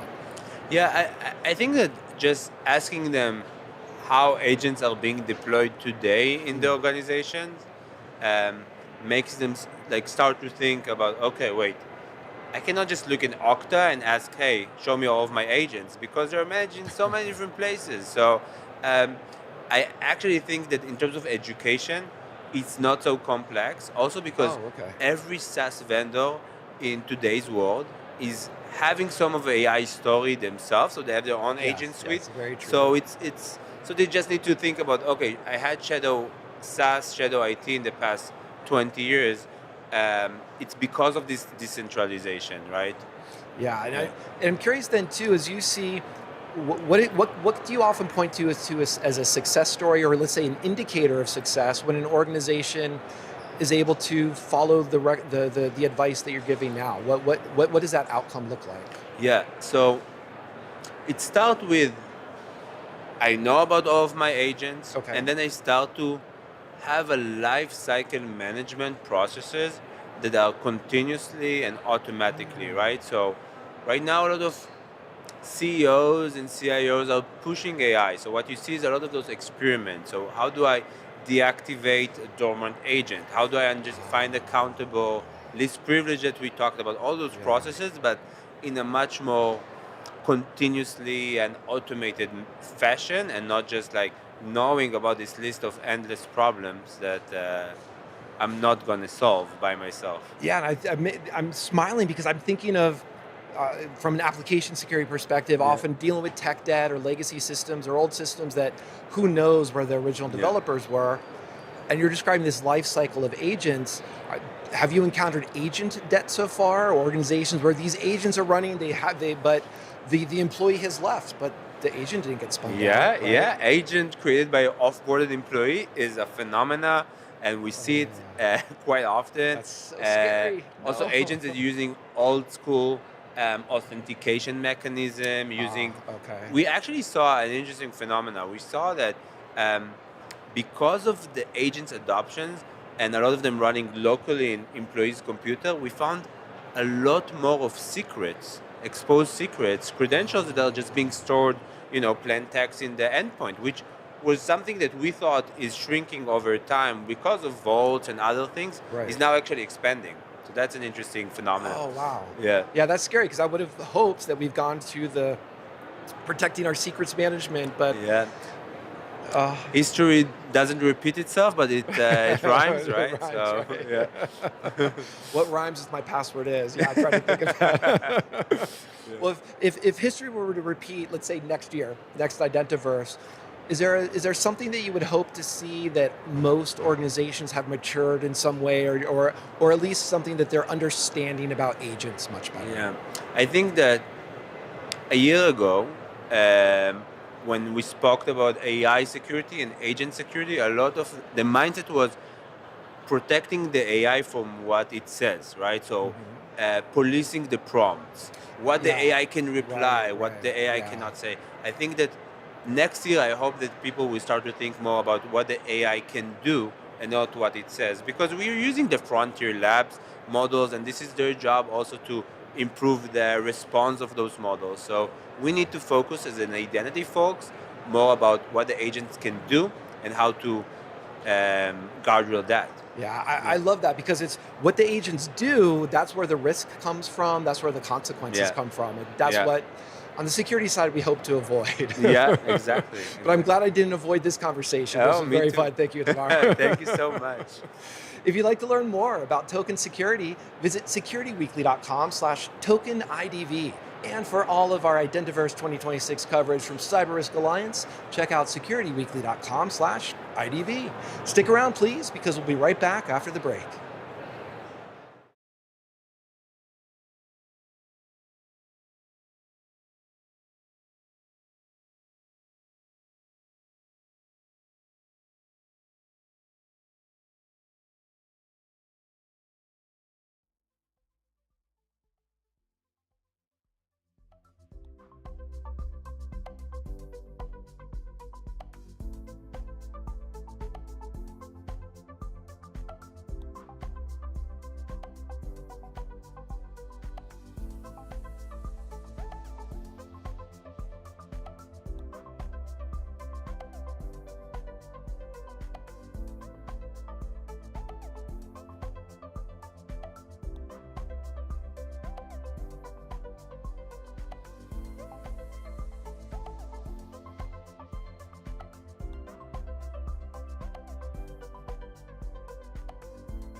Welcome to Identiverse 2026. I'm Mike Shema. Joining me today is Neha Degal, Chief Product Officer at P0 Security. Neha, thanks for being here. Yeah, I'm excited to be here, talk to you. I hope you're still excited because we're going to have to talk about agents. We're going to have to talk about problems we've had for 20 years. No, what are agents? I know, I'm sorry, but let me see if I can frame it this way to kick things off. Sure. A lot of the conversations are about the agent's gone rogue. Here's a prompt injection, here's a malicious skill. But that's not necessarily just a prompt injection itself, isn't the real problem, or at least I don't think it is. I think you've got a very more nuanced aspect here to tell us about. Yeah, I mean, everyone loves to talk about rogue agents and everybody likes to talk about, how in multiple different ways agent can take malicious actions. Right. But I think from my perspective, from what I'm looking at it as I speak to customers, as I talk to folks that are actually deploying agents into production or even following the news, it's not the rogue agents that, yes, they should be a part of your worry, but in most of the cases, what you're actually seeing is agents just trying to do their job, and inadvertently, because of the way they are given permissions to do their job, they'll try and break every barrier to ensure they get their job done. So whether, again, privilege abuse, agents don't have a conscience, so they can't sit and sort of evaluate what that looks like. So in my opinion, I say, yes, worry about your rogue agents, but worry about your naive agents that can actually inadvertently cause massive destruction. If you follow the news, in the last few months, we've heard about Pocket OS, where again, the whole database was dropped along with replicas. Happened previously with, other companies as well. And in each of these cases, it wasn't a malicious agent. It was just an agent trying to do its job, was over permission, and did everything in its power to go fix the problem. And that, again, led to massive data loss. So when you're thinking about these agents, yes, rogue agents, but think more broadly beyond what agents can do. And again, what they should be allowed to do. And I love that framing because it highlights what's so important. The question isn't like point and laugh, oh, look, it deleted a database. What prompted it to do that? It's more of why did it have the permissions to delete the database in the first place? Exactly. Yeah. And that's but that feels like, this is not because you said it, but that feels like such a boring story. It's hard to convince security folks that do that. So yeah, help me make that story more interesting. Is there a way to do that? I mean, I think inherently humans are attracted to the oohs, ahs, and that's why I think the rogue agent stuff gets. But it's all these mundane sort of things in life that you need to care about more, and in the case of agents as well, because the risk that these pose to your organization are way more massive, and again, it's something that can happen to anybody at any time. So, again, thinking about some of these things is important, might be boring, but that's life, you got to think of these things, and in a lot of these cases, a lot more important because the consequences are massive. Yes, and I'll argue, only half jokingly, a boring day for the incident response team is probably a good day because you did the right thing. Yeah, exactly. So, I don't think cybersecurity would have too many problems embracing boring. Yeah. But to get to that boring, to belabor that topic a little bit, so there's that extreme case that's fun. That rogue agent, delete the database, that's bad. There are still organizations that are rolling out agents and trying to figure out how to do this right. But I suspect that there's humans in the loop, to use that phrase, approve this, or they should do this. How do you get beyond, or how does an organization get beyond approvals for agent actions without burning someone out or boring someone to death, just hitting yes, this is okay? I mean, human approvals for regular for agent actions, for things the agent's supposed to do anyways, I think it's a no-go from the get-go. Why bother? Because that just slows down what agents are supposed to do. You're bringing in agents to improve the productivity, in some cases increase velocity, and doing something like that may sort of hamper the speed. And you would probably see pushback from folks that are actually developing agents say, hey, I do not want that. So I think security teams have to be thinking about how can they bring in guardrails in place, the right guardrails in place, so you're not slowing down productivity of your organization, but still have so human in the loop, yes, makes sense, and it should absolutely be there, especially when agents trying to do something destructive, like write into a database or drop something or like delete something from your Salesforce instance, for example. I truly think, and we've seen this in multiple customer conversations, for sensitive actions, if you will. Yes, there should be some sort of foresight. There should be some escalation mechanism in place, so agents are, again, do not have the access, or don't even get to the point where they have the capability of destroying something. But I think for the use cases that are well understood, for like a predictable, like, okay, from an agent perspective, what it's expected to do.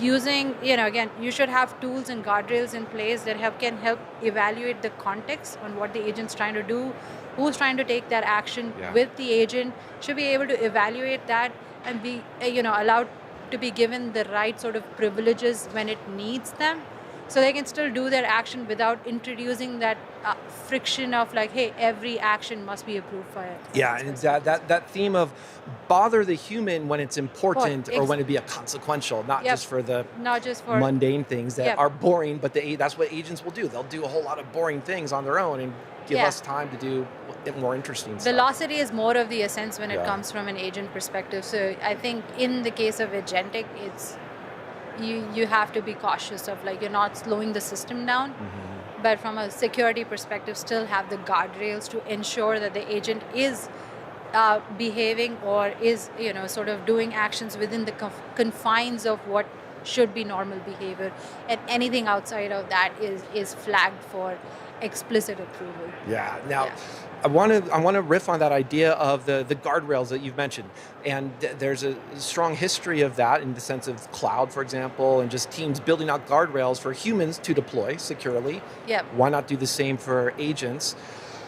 We live in the world of 2026 and agents and acronyms. Let me throw LLMs and MCPs into this. So MCPs are a way to get agents to do many, many actions. Is there an opportunity for guardrails there, or how have you seen the adoption of MCPs or tooling around MCPs try to constrain or control agents in any effective way? Absolutely. You should absolutely have guardrails around MCP tool access, because MCPs in some ways are APIs to your underlying applications. I think it's still that's an a very API. simple way of like. I think it's very fair though. So I think, I from an agentic perspective, I think there is.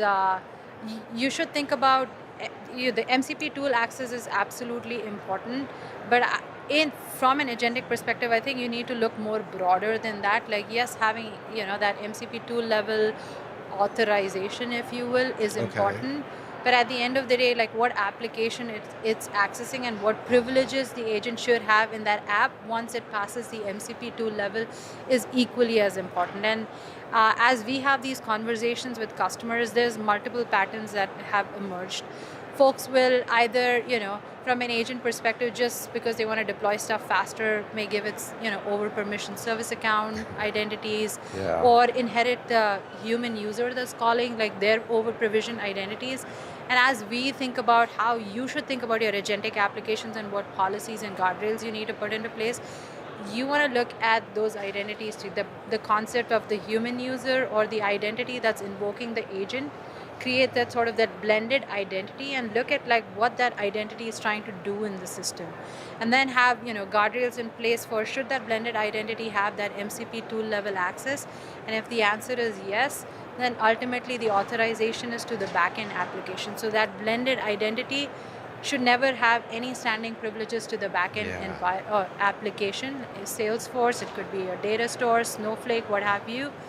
That should be provisioned as and when that blended identity needs, and those permissions should be wiped once the agent's done what it's supposed to do. That way you have no standing privileges that exist within your within your ecosystem. And if the agent tried to do something beyond what the guardrails told it to do, it would never be able to do that because it doesn't have access to privileges. Yes, I'm smiling as you describe that, because it's like, do we, as a security team, put all of our time into figuring out in this markdown, is there something in the natural language that's tricking the agent or telling the agent to do something? Or do we just say you don't have access to this API? It feels so much easier and smarter just to cut off access or allow access where needed, for that matter.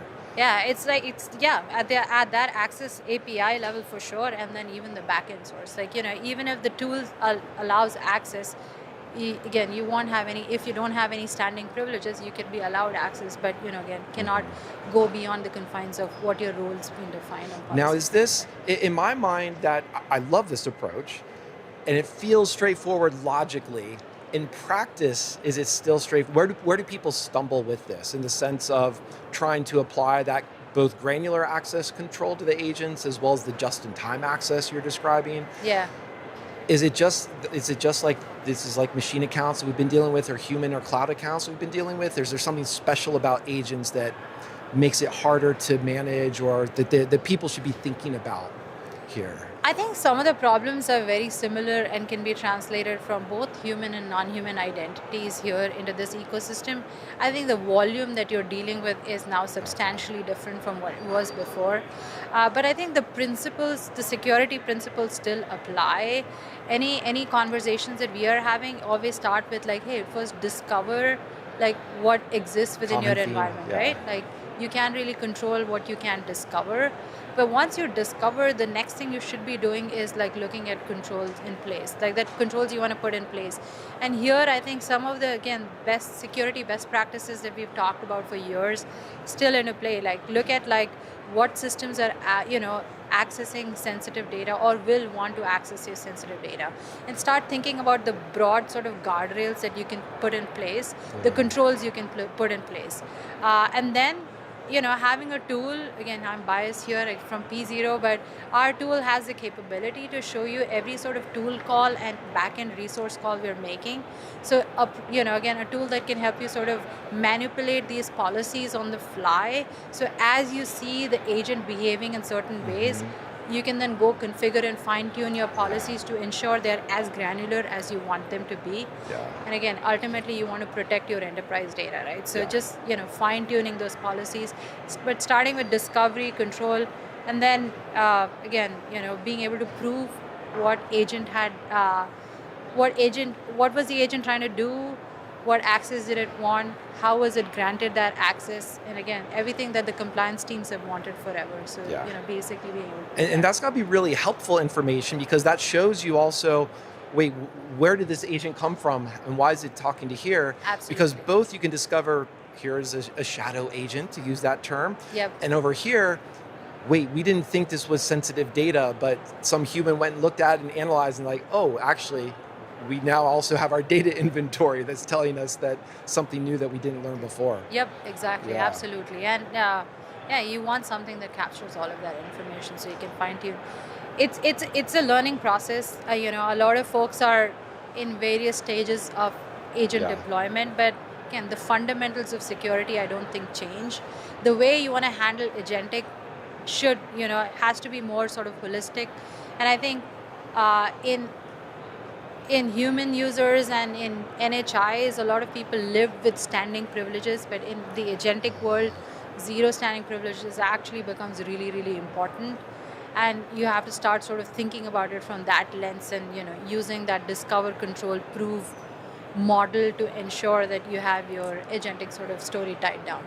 Yeah, and I think that sounds like a wonderful guardrail to me, is that making those ephemeral, and just knowing what's out there. Those are two great messages. And unfortunately, on the theme of ephemeral, we don't have much time to continue the conversation. So I appreciate the messages you've been telling us. Thank you. Yeah, thank you so much. If you'd like to learn more about P0 security, check out securityweekly.com/P0IDV. And for all of our Identiverse 2026 coverage from CyberRisk Alliance, as my voice is breaking, check out securityweekly.com/IDV. Stick around. We'll be right back after the break.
Welcome to Identiverse 2026. I'm Mike Shema. Joining me today is John Pritchard, CEO at Radiant Logic. John, thanks for being here today. Thanks for having me. So logically, I want to follow that comment up with I love science fiction. There's a great science fiction, the three-body problem. I think you've riffed on this a little bit with the three-identity problem. Tell us a bit about this. Yeah, so I had the honor of giving a keynote this morning, and I talked about this analogy of this mathematician, French mathematician, 1890s, Henri Poincaré, and he discovers that three bodies in motion have no predictable pattern. There's chaos. Just chaos, right? It's not mathematically solvable. And it occurred to me that really reminds me of what we're going through in the identity space between human, non-human, and now agentic identity, trying to solve that, what the relationship between those bodies are, and how that relationship has a lot of importance. And what's interesting there is, and I'm setting this up because I agree with that, the categorization there, but how come non-human and agentic identity, why aren't those just synonyms? You know, that's just human and non-human, and the two-body problem doesn't sound as cool, so. So it's a great question. I think it goes back to the concept of, at least in agentic AI, these things are developed with some type of goal in mind.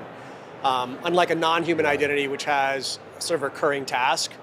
And if you think about agents maybe becoming like insiders, they have behavior that they do, right, and actions that they take, which would imply we need to start treating them like insiders in the way we do with humans. I mean, a prompt injection or a malicious skill is kind of an insider threat away, right?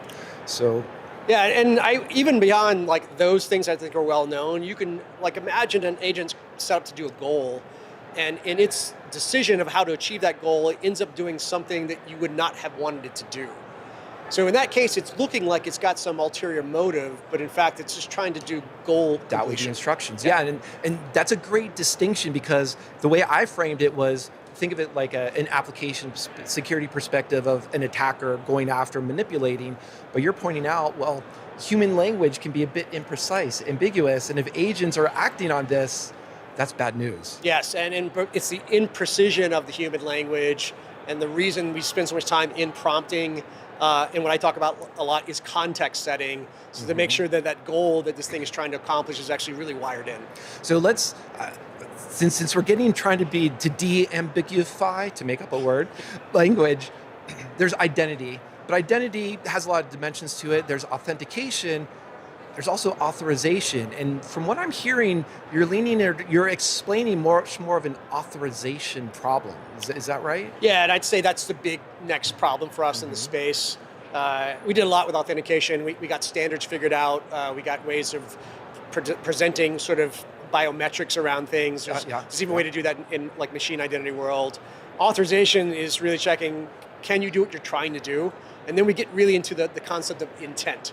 And that is where things are just difficult. When we write policies around how do I validate that your intent is actually what you should be allowed to do?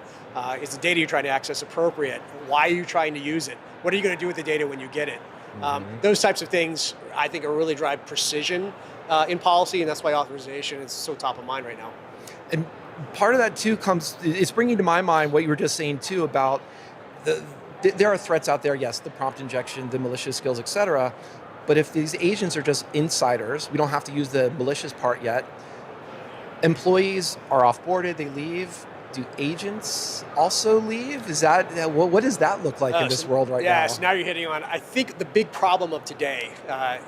Like we spend a lot of time talking about developers making agents, and yes, those are an area of concern. But I think as an industry, we've done really well on education to our security and developer teams for that. It's everyone else in the company. It's your finance organization, it's your marketing team, HR. They're able to take some low barrier, no code environment right now and spin up an agent because it's that easy. And then you're sort of questioning, how well did they set it up? What kind of intent did they sort of program it with? Yeah. And when you typically offboard an agent, you have to run that through some type of provisioning system. These back office citizen developers, if you will, the employees in your company, most probably didn't use those things. Yeah, is there even an onboarding system for agents right now? So that's a big problem. It's a big problem.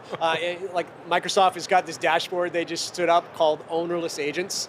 I think it's just a testament to the fact that it's really easy to create these things and they're left sort of orphaned. Now, I'm going to switch gears for us on a second because I want to think about practical aspects too. We're winding down the Tuesday of Identiverse. I think I've heard you've described the idea of what an exercise that a CISO could do if they were to leave Identiverse. And I don't want to give the name yet away. I want to let you introduce this. What is this exercise? Because it's actually pretty self-contained and it sounds very appealing to me. Yeah, so I think we talked a lot about at the conference this year that context is very important when it comes to securing all agent types. But the agentic space, I think, is bringing that a little bit more top of mind because of authorization. Yep. So then the question is like, okay, where do I have context? And the context is, the best example I like to use is, if you've ever been working with an AI model before and you're spending maybe a lot of time with it and suddenly it forgets something or maybe drops a very important piece of information, the phrase we use is you've broken through the context window, right? Yes. Identity to some degree is in a very similar situation, but because the information relative to decision making is spread out across a number of different systems we have in the environment. Yeah. So your endpoint system, your governance system, your access control system, and no one really holds the whole chain of that related maybe context, if you will. So I talk about a CISO day one activity is assembling your council. And those are really the leaders of those systems that have those silos and discussing how do I bring that data together? Because that's the kind of information you want being presented to all of your policy engines that are doing your authorization. And what's interesting about that is you described bringing people together, bringing and that seems almost the opposite of where we're just talking about the beginning of agents doing everything, but it's still people are defining policies, people are overseeing these silos, which is not the good part of things. So how much of this can still needs to be a people problem or people's a part of the solution, perhaps? Yeah, it's a great question. For sure need to get system level integration. Right. But if you look at how teams organize, they organize by function. And there's always a system underneath that function, which creates a data silo within that function, which I would argue has created a context silo. Okay. And so part of what you want to do is connect the dots. You want the leaders of those functions to realize that they've got a piece of something that's very important, and that there's sister teams that also have pieces of something that are very important. And I kind of describe this like a row in a database, right? Where you're connecting different sort of rows of information to say that is the context related to this decision I'm trying to make. No, and that's interesting because to me it sounds like, to play a little bit with our physics, call back to the three-body problem, it doesn't sound like you're trying to do a context collapse necessarily. You're just trying to say, we know what the context is. We can actually measure this rather than just assume that it exists out there, right? Yeah, and to keep on my sort of math nerddom, right? I talk a lot about Coleman and his observability principle, from way back. And if you've been in infrastructure for a while, we've been doing observability for a long time. But he talks about how that's the ability to look at a system and determine its state based on its outputs. That's sort of a maturity we haven't quite gotten to into the identity space, which we need to bring together this sort of contextual awareness, because they do live in systems, and you need those systems. Like they have a column or type of function they need to do, right? It's still very vertical, but it's this horizontal contextual awareness that we need to bring together. And this feels very. I love the table that you're laying out visually for us, because for me, I'm thinking, here's my nice matrix. Feels very deterministic. This, and this. A possibly even cliche at this point to say that agents have that non-deterministic, unpredictable aspect to them. We could maybe argue that humans are a little bit like that as well. Yeah. As we go back to the idea of that chaos, how much of the controls for the defender side, for the CISOs, for example, can they be still relying on AI as part of this help to enforcing controls, helping them with the problem, or is AI very much just the threat and the risk part of this equation? I would say today we for sure need human in the loop on a lot of decisions because they're non-deterministic, right? I mean, the very nature of the math behind how these are built tell you that you're never going to get to 100% precision. That puts pressure on the policy writing, so how precise can I make the policies?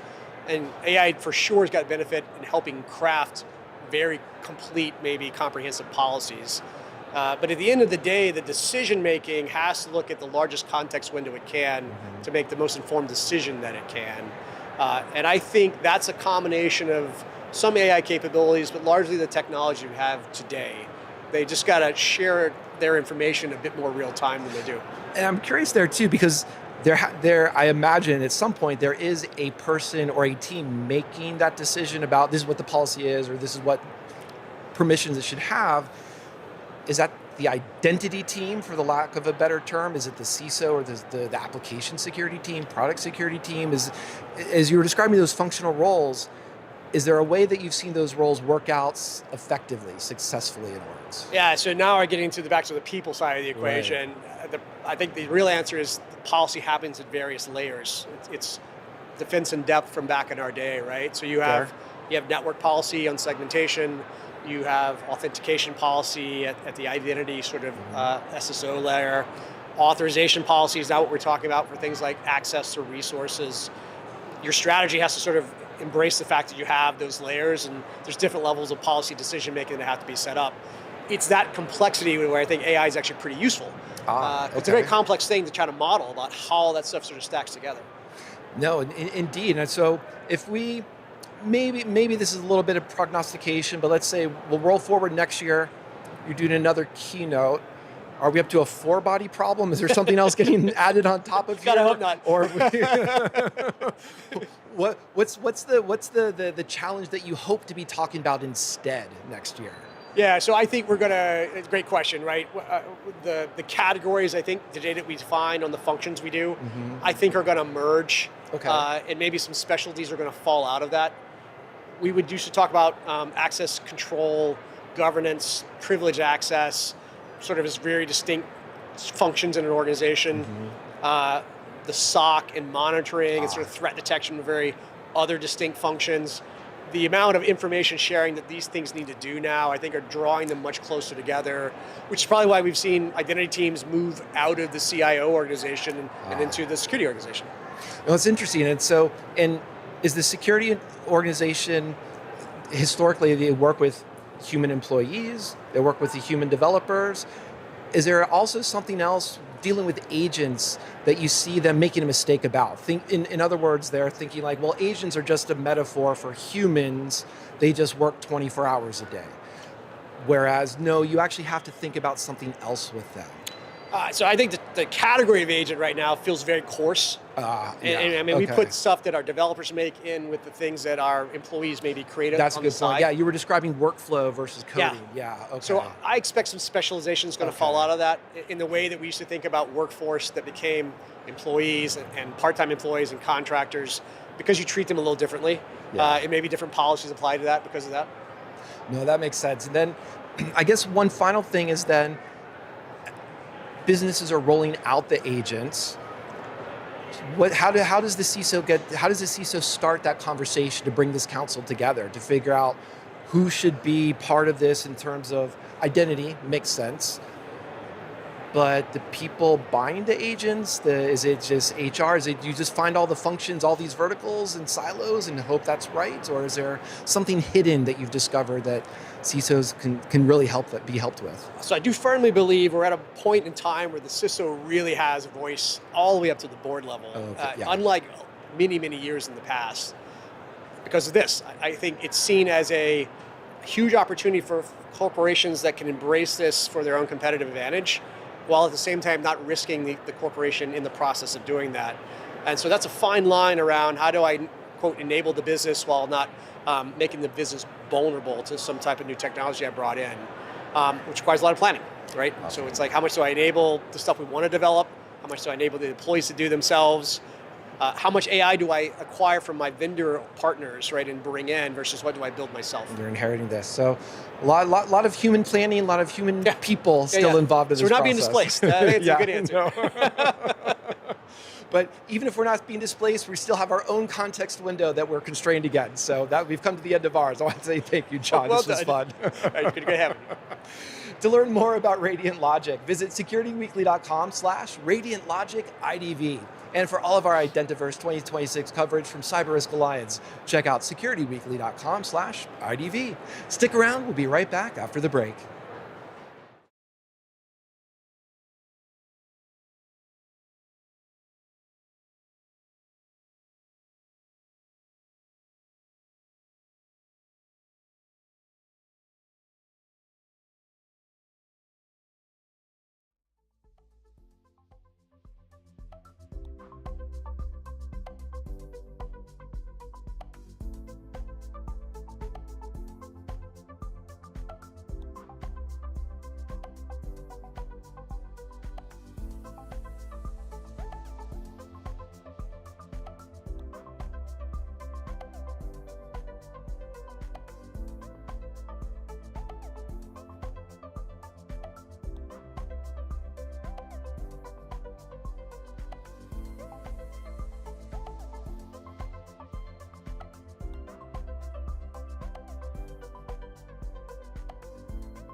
Welcome to Identiverse 2026. I'm Mike Shema. Joining me today is Cassie Christensen, Field CTO at Saviynt. Thanks for being here, Chrissy. Cassie, Thanks. sorry. No worries. Thanks for having me. Happy to have you here. And one of the things we've been talking about all day is agents, and I'm sure we're going to have to talk about some more agents in a second. But part of that is I wanted to frame it up in the way of how people are adopting agents. Because some of it can be a surprise to a lot of organizations because maybe they don't have an official policy yet. And an employee is just using it for their email or using it for something else personally. That we have shadow AI, just like we have shadow IT. Yeah. How big of a problem has that been? How are organizations even trying to discover where their agents, how many agents are on their network? Yeah, right. Well, first off, I think as somebody who's been in identity for 20 years, I realized that even I was guilty of some of the bad habits, right? So you get really sucked in. An agent for your assistant, and maybe you can get some of this stuff taken care of, and so you start playing. It's helping me, right? Right. Yeah, exactly. And so you create a couple of tools, and it's maybe just a side project, and then you sort of set it and forget it. So this whole concept of these kind of infiltrating our environments without us really necessarily having good visibility on them is a challenge. So when it clicked in my head, and I went back and I was like, man, here's half a dozen that I'm guilty of, that I never checked in on, right? They completed their task, they're still out there, they're still doing things. I think that this whole concept of visibility and detection is kind of the first big wave that everybody's bought into. We've got to do this. Yes. So once we find them, then it becomes the challenge of, okay, who owns them? Like who's going to be the person that's on the line if they exist, if they get access that they aren't supposed to have, that kind of thing. And how did they get that access in the first place? Should they still have that access? Those are very important questions the security team's going to have. Right. Yeah, and I'm curious then, because it's one of the, even back in with, my background is application security. Sure. And even 20 years ago, one of the first things we would say is, do you have an application inventory? Do you have an asset inventory? And do you have an agent inventory or identity inventory, right? These are very basic things. Easy to say, kind of hard to do though. What are some stumbling blocks that you've commonly seen people run into, and are there ways to help them over those, not have to stumble 20 years later? Yeah, I think a lot of the same foundations remain true, right? Okay. So we need to still be able to understand where they are, so detecting. Yep. And a lot of that comes back to our original questions that we had in identity programs. The people and what access do they have, and can we map that? Because if you're trying to detect every single browser plugin, I'll call it a game of whack-a-mole that we probably won't ever win. No. So you've got to have some process wrapped around, like, when do we care? And I think in my mind the shift goes from when is it a tool to when does it become an employee or an actual identity. Yeah. That's interesting. I actually really love that. That resonates with me strongly, the idea of the browser plugin, like browser extension, because one browser, me as like one employee, might have half a dozen extensions. And you were just describing, for example, you had maybe half a dozen agents. Yeah. That's one of those things that for me shows the problem of this space, is that it's not like one human has one agent that they own or accountable, is that one to many or many mapping. Right. And so some of what you're describing makes sense to me in the sense that we need the governance for it. But that becomes really, really hard. Like, at what point do we care? What is that point? What are the questions we can ask to figure out now we care about this agent? That's a good question. And I will tell you what I think my answer is right now. I think this is still evolving, though. Fair point, yeah. I think there's a shift from when something is a tool. So if it drafts an email for me and then I send it, I'm still reviewing. I still ultimately have control. And you control. click send most likely, or Conversely, if it can draft the email, send the email, transfer the money, whatever it might be, then it's sort of become an employee that we didn't interview, right? So I think that when it starts to take action on its own is when we start to care.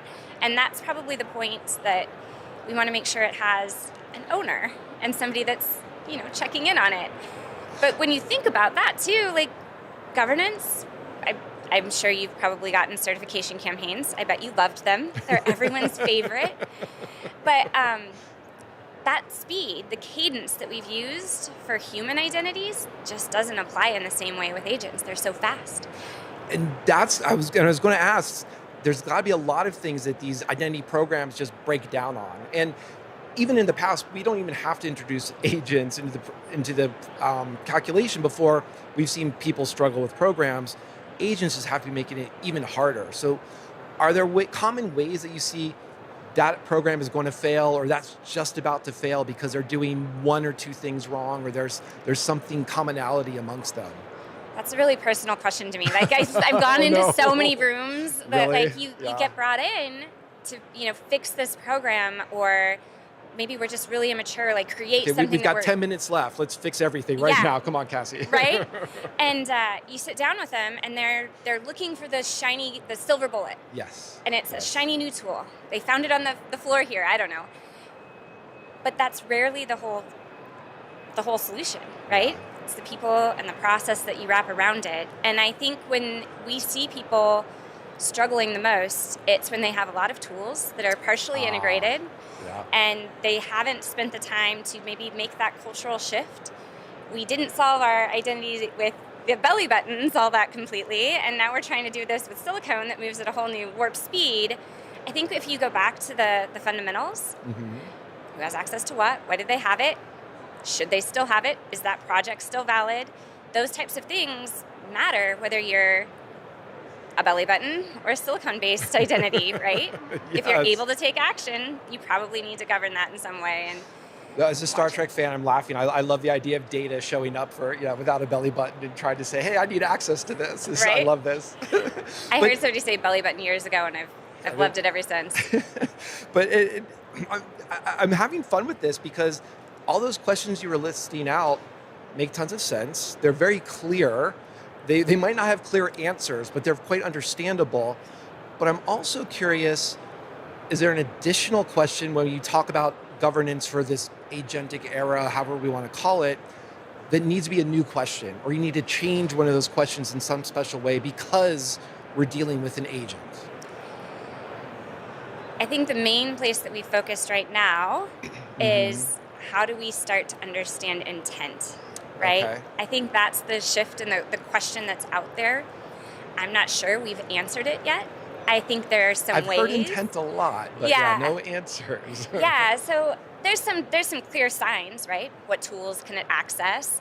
Some Microsoft's Copilot has some metadata available. You can actually enforce some frameworks, but that doesn't exist for all the different tools yet. So I think that that's something that's really evolving, but it seems to be where we're focusing, and one of the questions that we probably need to make sure we get an answer to as this takes off. No, indeed, and you mentioned frameworks, for example. That is often how a lot of the chaos of many different orgs asking similar questions, they start to congeal into, here's a framework we'll use, and that way have some shorthand.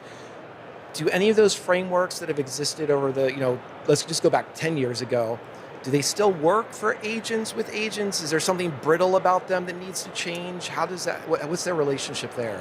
Well, non-deterministic agents are kind of a whole new type. I mean, it's not like I can spawn multiple people acting like I wish. Wouldn't that be nice? Somebody doing the housework. Clone myself and yes. Yeah, but I think that obviously introduces some interesting challenges. Beyond that, though, I think the speed. I think the principles are the same. We still want to know the who, how. We want to revoke if it's doing something out of line. Yep, makes sense. But the speed of it is just so astronomically faster that I think that's the piece that we've probably been focusing on the most. And then when we say speed, is it because the consequences are the security team is now slowing down the business because they're trying to go through that checklist or go through those questions and they're just can't keep up because of the volume of agents? Is it something else? Tell me a little bit more about how that speed impacts the security team or is making things harder, so to speak. Yeah, well, I think like all security, if we make it too hard, they figure out a way around it. Yes. And it's not, I don't think it's with malice. It's just everybody's busy. They've got a limited amount of time. So having a way that you can register an agent when you're creating it in the same way that you would if you didn't have to register them, it doesn't slow you down. I think that's a big deal.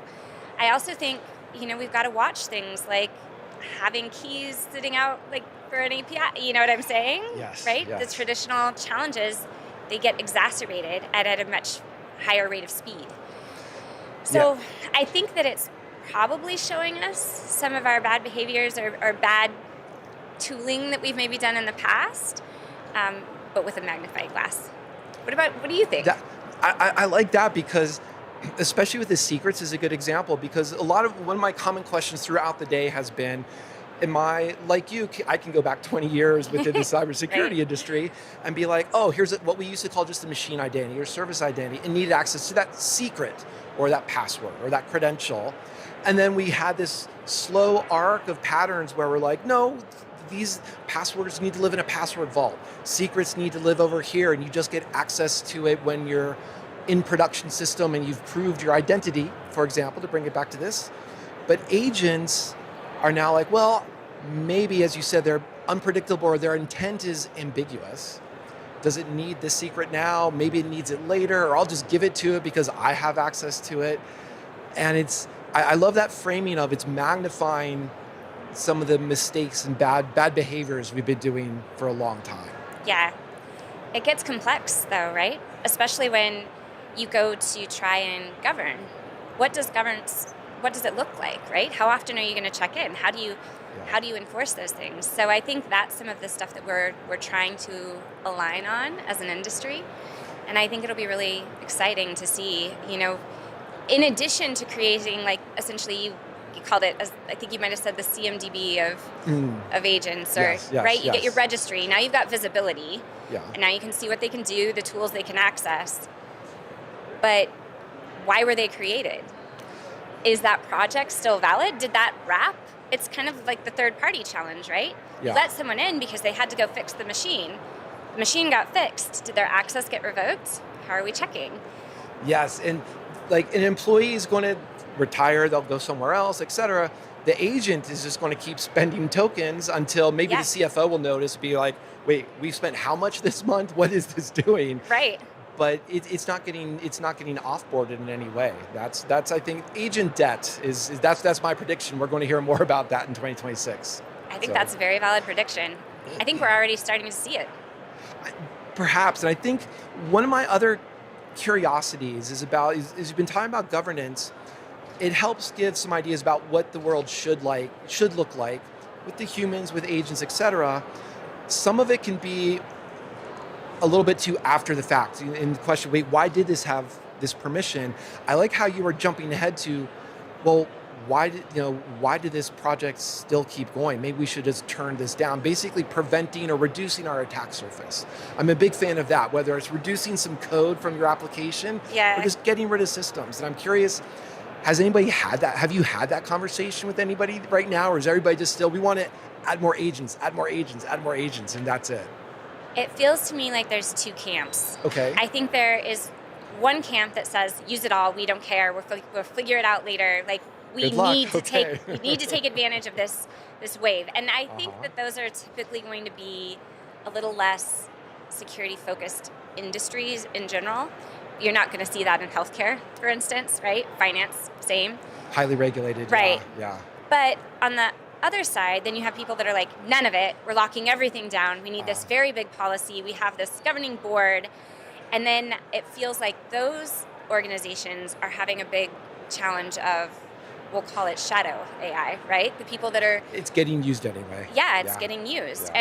And they think that they've protected themselves against it and therefore aren't looking for the visibility, and they're already in your house type thing, right? Yes.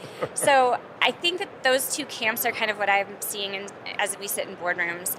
A lot of questions around what is everybody else doing? What should we be doing? Yeah. What are the best practices? And outside of making sure you know where they are, what they're doing, the tools that they're accessing, right? As much as you can around intent for where we stand, and that you're checking in on them, right? Checking in with those owners.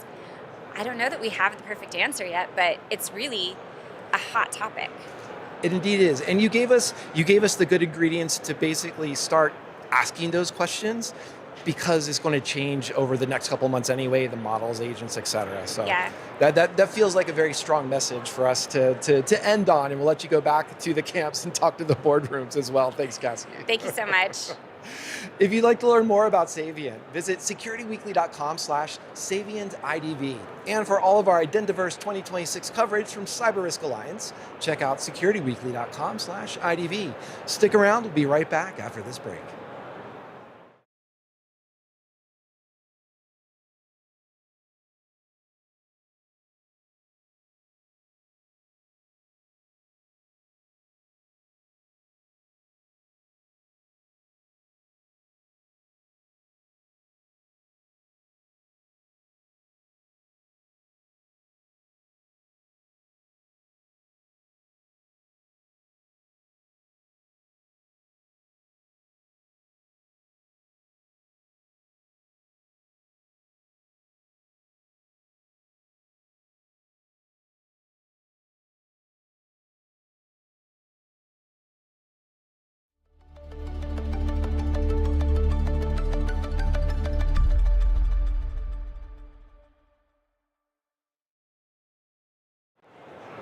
Welcome to Identiverse 2026. I'm Mike Shema. Joining me today is Cassie Christensen, Field CTO at Saviynt. Thanks for being here. Thanks for having me. I think we're set.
Welcome to Identiverse 2026. I'm Mike Shema.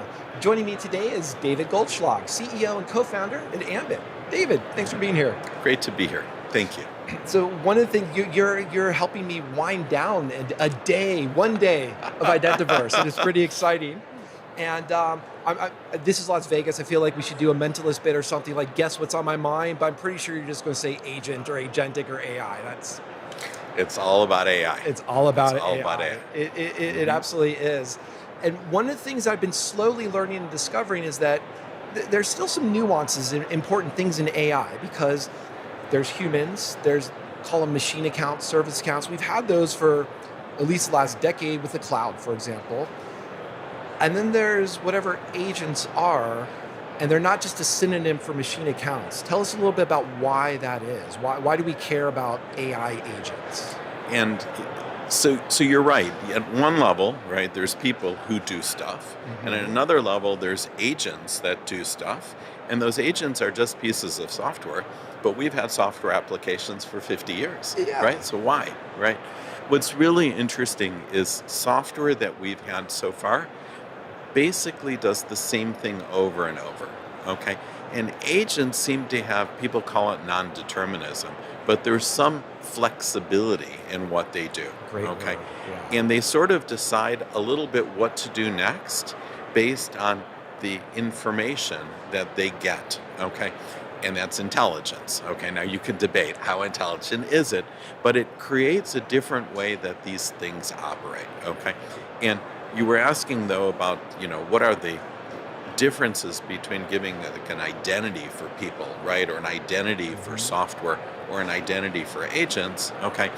And I think one thing we should start with is you need an identity for each of those, okay? So if you're a person and you're doing something, you need an identity, because that identity gives you rights to do some access, okay? And the logs and the audits should show that you did that access, okay? The same thing happens if you have, your Google Calendar logging into some service, okay? It should authenticate and it should know what was happening, okay? But an agent should be exactly the same thing. You should have an agent and it's trying to go to your database. It should have an identity, and you should be able to track, okay, that agent did the work. Now, the most common version of agents, though, are agents that do work for users. And that becomes sort of this combined hybrid problem, right? Like you have your agent going to operate on your calendar. Yeah. It should have your rights. Should it have your rights forever? Should it have all of your rights? I don't know, okay? But we should make a decision, right? Yeah. So it should have some of your rights. And what we're hearing from customers is if it can impersonate you, that's too much rights for too long. Okay? Yeah. And as you're setting up that hypothetical, I wasn't answering because I was getting a little bit worried. I'm like, no, I don't want it to do all those things. Right. That's right. But the reason for that is that's where the risk lies. And I think I'd love to hear some more about what are the risky workflows, or why. You sort of answered this already in the sense of we want to know who did what or what did what. But tell us a little bit more about how that risk manifests, or are organizations appreciating the risk that comes from these agents? Yeah, so we've had delegation for a long time, right? Sure. Okay, so an exec, I'll have an admin who will do things for the exec, okay? But the delegation is, there's process around that where there's a person, right, who's the delegator and the person who's being delegated to, and there's a sense of responsibility and a code that's related to your job, okay? If you have a piece of software, okay, and you give it your rights, you don't know what it's doing, okay? And how do you know that it'll keep doing only the things you intended it to do, okay? And when it goes bad, who's responsible for it, right? And you got to think about both of these things. You got to think about the happy path, right, where it's doing what you're intended, and you also got to think about the pace where it goes to these dark corners, right?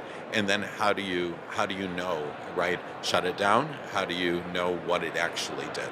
Yeah. Now, one of the things, you weren't here this morning, but this morning I was introducing the day, and I was talking about one of the things I'd love to see is practical advice. You've already given us a couple teasers of that already, some examples, as well as real world examples. Yeah. I think you've got a really good real world example of deploying agents, securing agents. Can you walk us through that? Yeah, so we have a customer, they're a large investment company, okay, and they've decided to give all of their employees access to Claude, okay, either Claude Web or Claude Desktop, okay, and Claude then can access all of the corporate information, okay, and the corporate information could be Microsoft 365, or it could be various SaaS applications, financial apps, right? Different things that help different functions do their jobs, okay? And how do you make this all the plumbing glue together? You put MCP servers in front of all the data sources, all the applications, and then you have the user sitting with Claude, and now Claude magically can access all of those data sets, search them intelligently, do operations on them. A lot of things, you might call this a digital assistant type scenario. I heard that it's sort of another customer we have, called it kind of a next-gen search. It's what you always wanted search to do, be intelligent search, and not only is it search, it can act on the data and process it and do things. Okay, so that's the glue, right? Use your laptop Claude, MCP servers in front of all of the applications and data, and it should all work. What's missing? The missing is access control. How do you get Claude the right amount of rights for the right amount of time to do what the user is asking Claude to do? So the obvious answer would be give Claude your rights.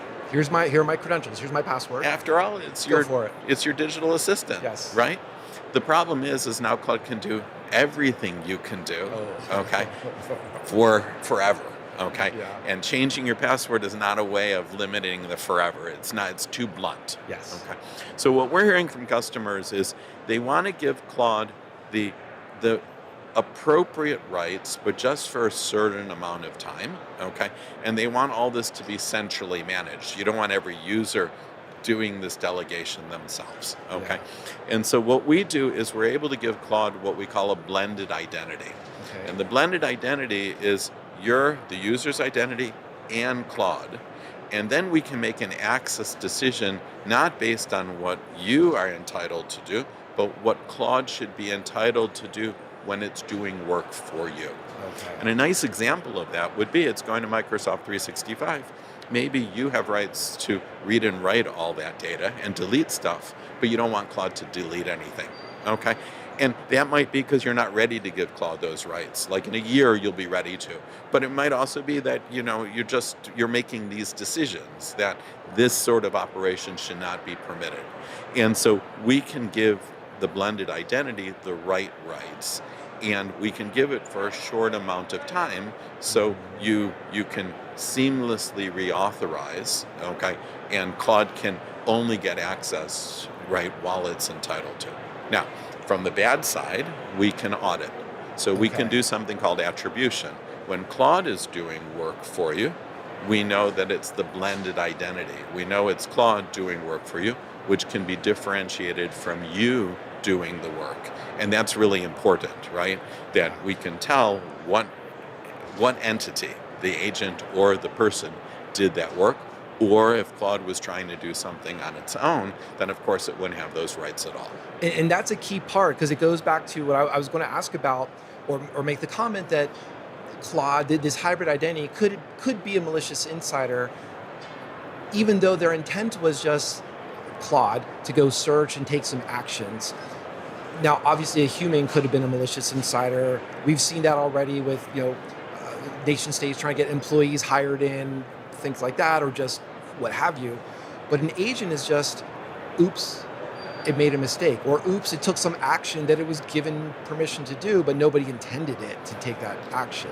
And it sounds like this is the way to both constrain that, as well as to say, wait, why is this action happening in the first place? We want to revoke that, basically. That's right. And so you want to know what the starting rights are, and then you want to limit those rights both in scope and in time and duration.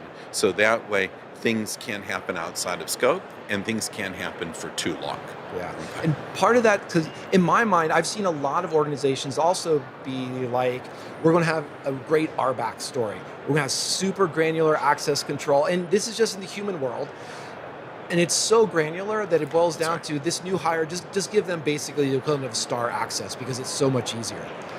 I imagine that's got to be the same thing with agents at low maturity organizations, either on this deployment you were talking about or just where you've seen other ways. How has that granular access control actually stayed granular without becoming just give them everything? Right. So you run into either too much access because that was the simple way of doing it, right? Or it's too hard to manage. And finding that sweet spot is actually complicated. Okay. Mm-hmm. And tools like Ambits are trying to work to a place to make life manageable for the administrator and also no extra work for the end user. Okay, because the end user doesn't want to be thinking about all this. They should be doing what he normally does in order to do his job. Okay, so one of the things that we're able to do here is we're able to capture most of the rights of the user from the identity systems that the company already uses. You may use Okta or Entra, and you already know what that user's entitled to. And then you can have centralized rules that say, okay, when you're accessing Microsoft 365, we'll change read write to only read permission, if that's the company's. So sort of these fusing of policies give you a way to make it simple and not repeating and duplicating the policies that you already have. And I imagine that kind of fan out of that central policy to a multitude of agents, I hope, is probably easier for humans to reason through and say, this is what makes sense, this is how we can audit it, rather than just, we have a million agents and we also have a million policy expressions. So this comes down to sort of how do you count the agents you have, right? So if you think about it, you have all these users, right? And they roll up into groups and they have rights. And now you have this instance of Claude, right? And every user is using Claude. And now you can create a policy, perhaps group-based, that this group of users gets to use Claude in this way. Mm-hmm. And that scales, okay? Because that's how we manage things to scale today, right? Yeah, so in this deployment, for example, how much have you seen this type of granular access control being able to revoke or being ephemeral grants? How much of that has been, I want to say, preventative rather than just, oh, there was a mistake and now we need to react and then refine? Yeah, so we're finding that the job is to get up and running quickly, okay? Yep. And to do this in a way that gives enough power to the users to do what they do, and then you can tweak stuff, right? Okay. And you'll also learn as you move through things, right, that activities you may not have been comfortable with are those that you might want to do. Now, a lot of times you roll things out for a group of users, okay, right? So you start with this and then you roll out some changes and you'll do it for a group and then you can expand it to other ones.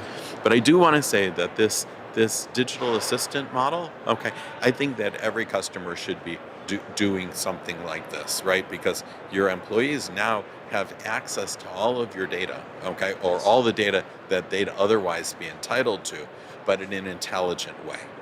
And that they would otherwise be entitled to is a great phrase that I just want to jump on, because me as a human, I have my handful of task lists for the day. Here's what I want to do. I could have accessed all this over here, but I'm not going to, just because I don't need to today.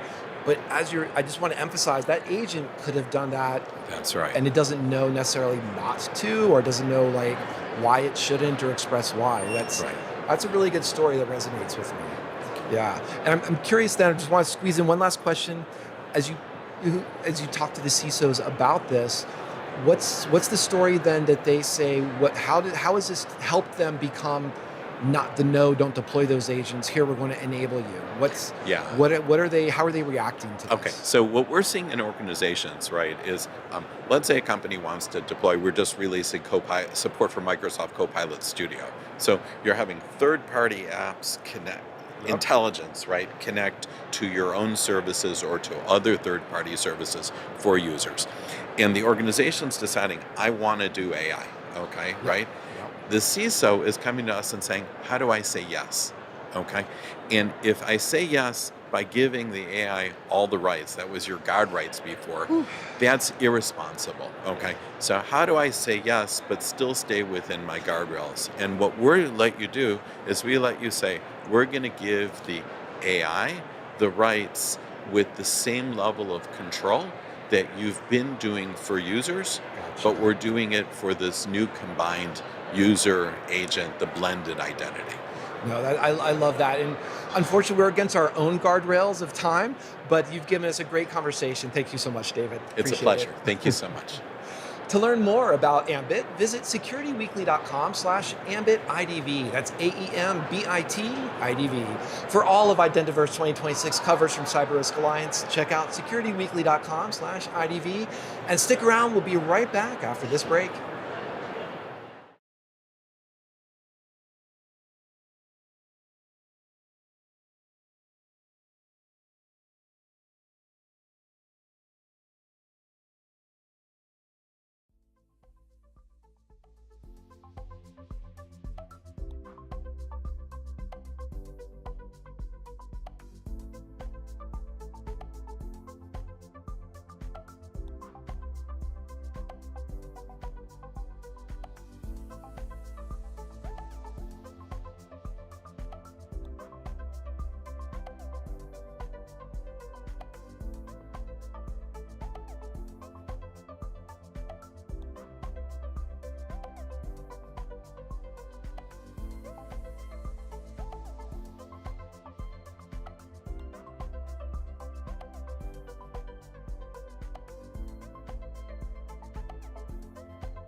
And that's a wrap for Identiverse 2026 for today. I'm Mike Shema. I've been your host and dungeon master for those of you who have been following along since this morning on our adventure through terms like agentic, non-human, actions, and I didn't squeeze in too many monsters from the monster manual, but there's plenty of APTs that are going to get some monster manual-like names over the year. I enjoyed hearing from all of our sponsors, all of our interviews today. I think I learned a couple things that I'm going to take back to my usual Monday hosting gig at the Application Security Weekly podcast. So if you enjoyed hearing the interviews today, come check us out there too. Also, want to make sure that if you enjoyed everything that you've heard and seen from Identiverse this year, guess what? We're coming back next year. It's going to be June 28th through July 1st, so mark your calendars and bring your identities. We'll be talking about agents, of course, but I'm sure there will be more words and more terms to put on our bingo cards for that year as well. I want to say thank you to everybody who's listening. Also, I want to give a shout out to our on-site staff, Tyson and Renee, for keeping these interviews running smoothly. So thank you both. And to catch up on today's interviews and sponsors, you can always check out securityweekly.com/IDV. We'll see you next year at Identiverse 2027. And until then, keep your agents secure, keep them very secure. Who knows what's going to happen over the next 3 months, but we'll find out. Thanks again, everyone.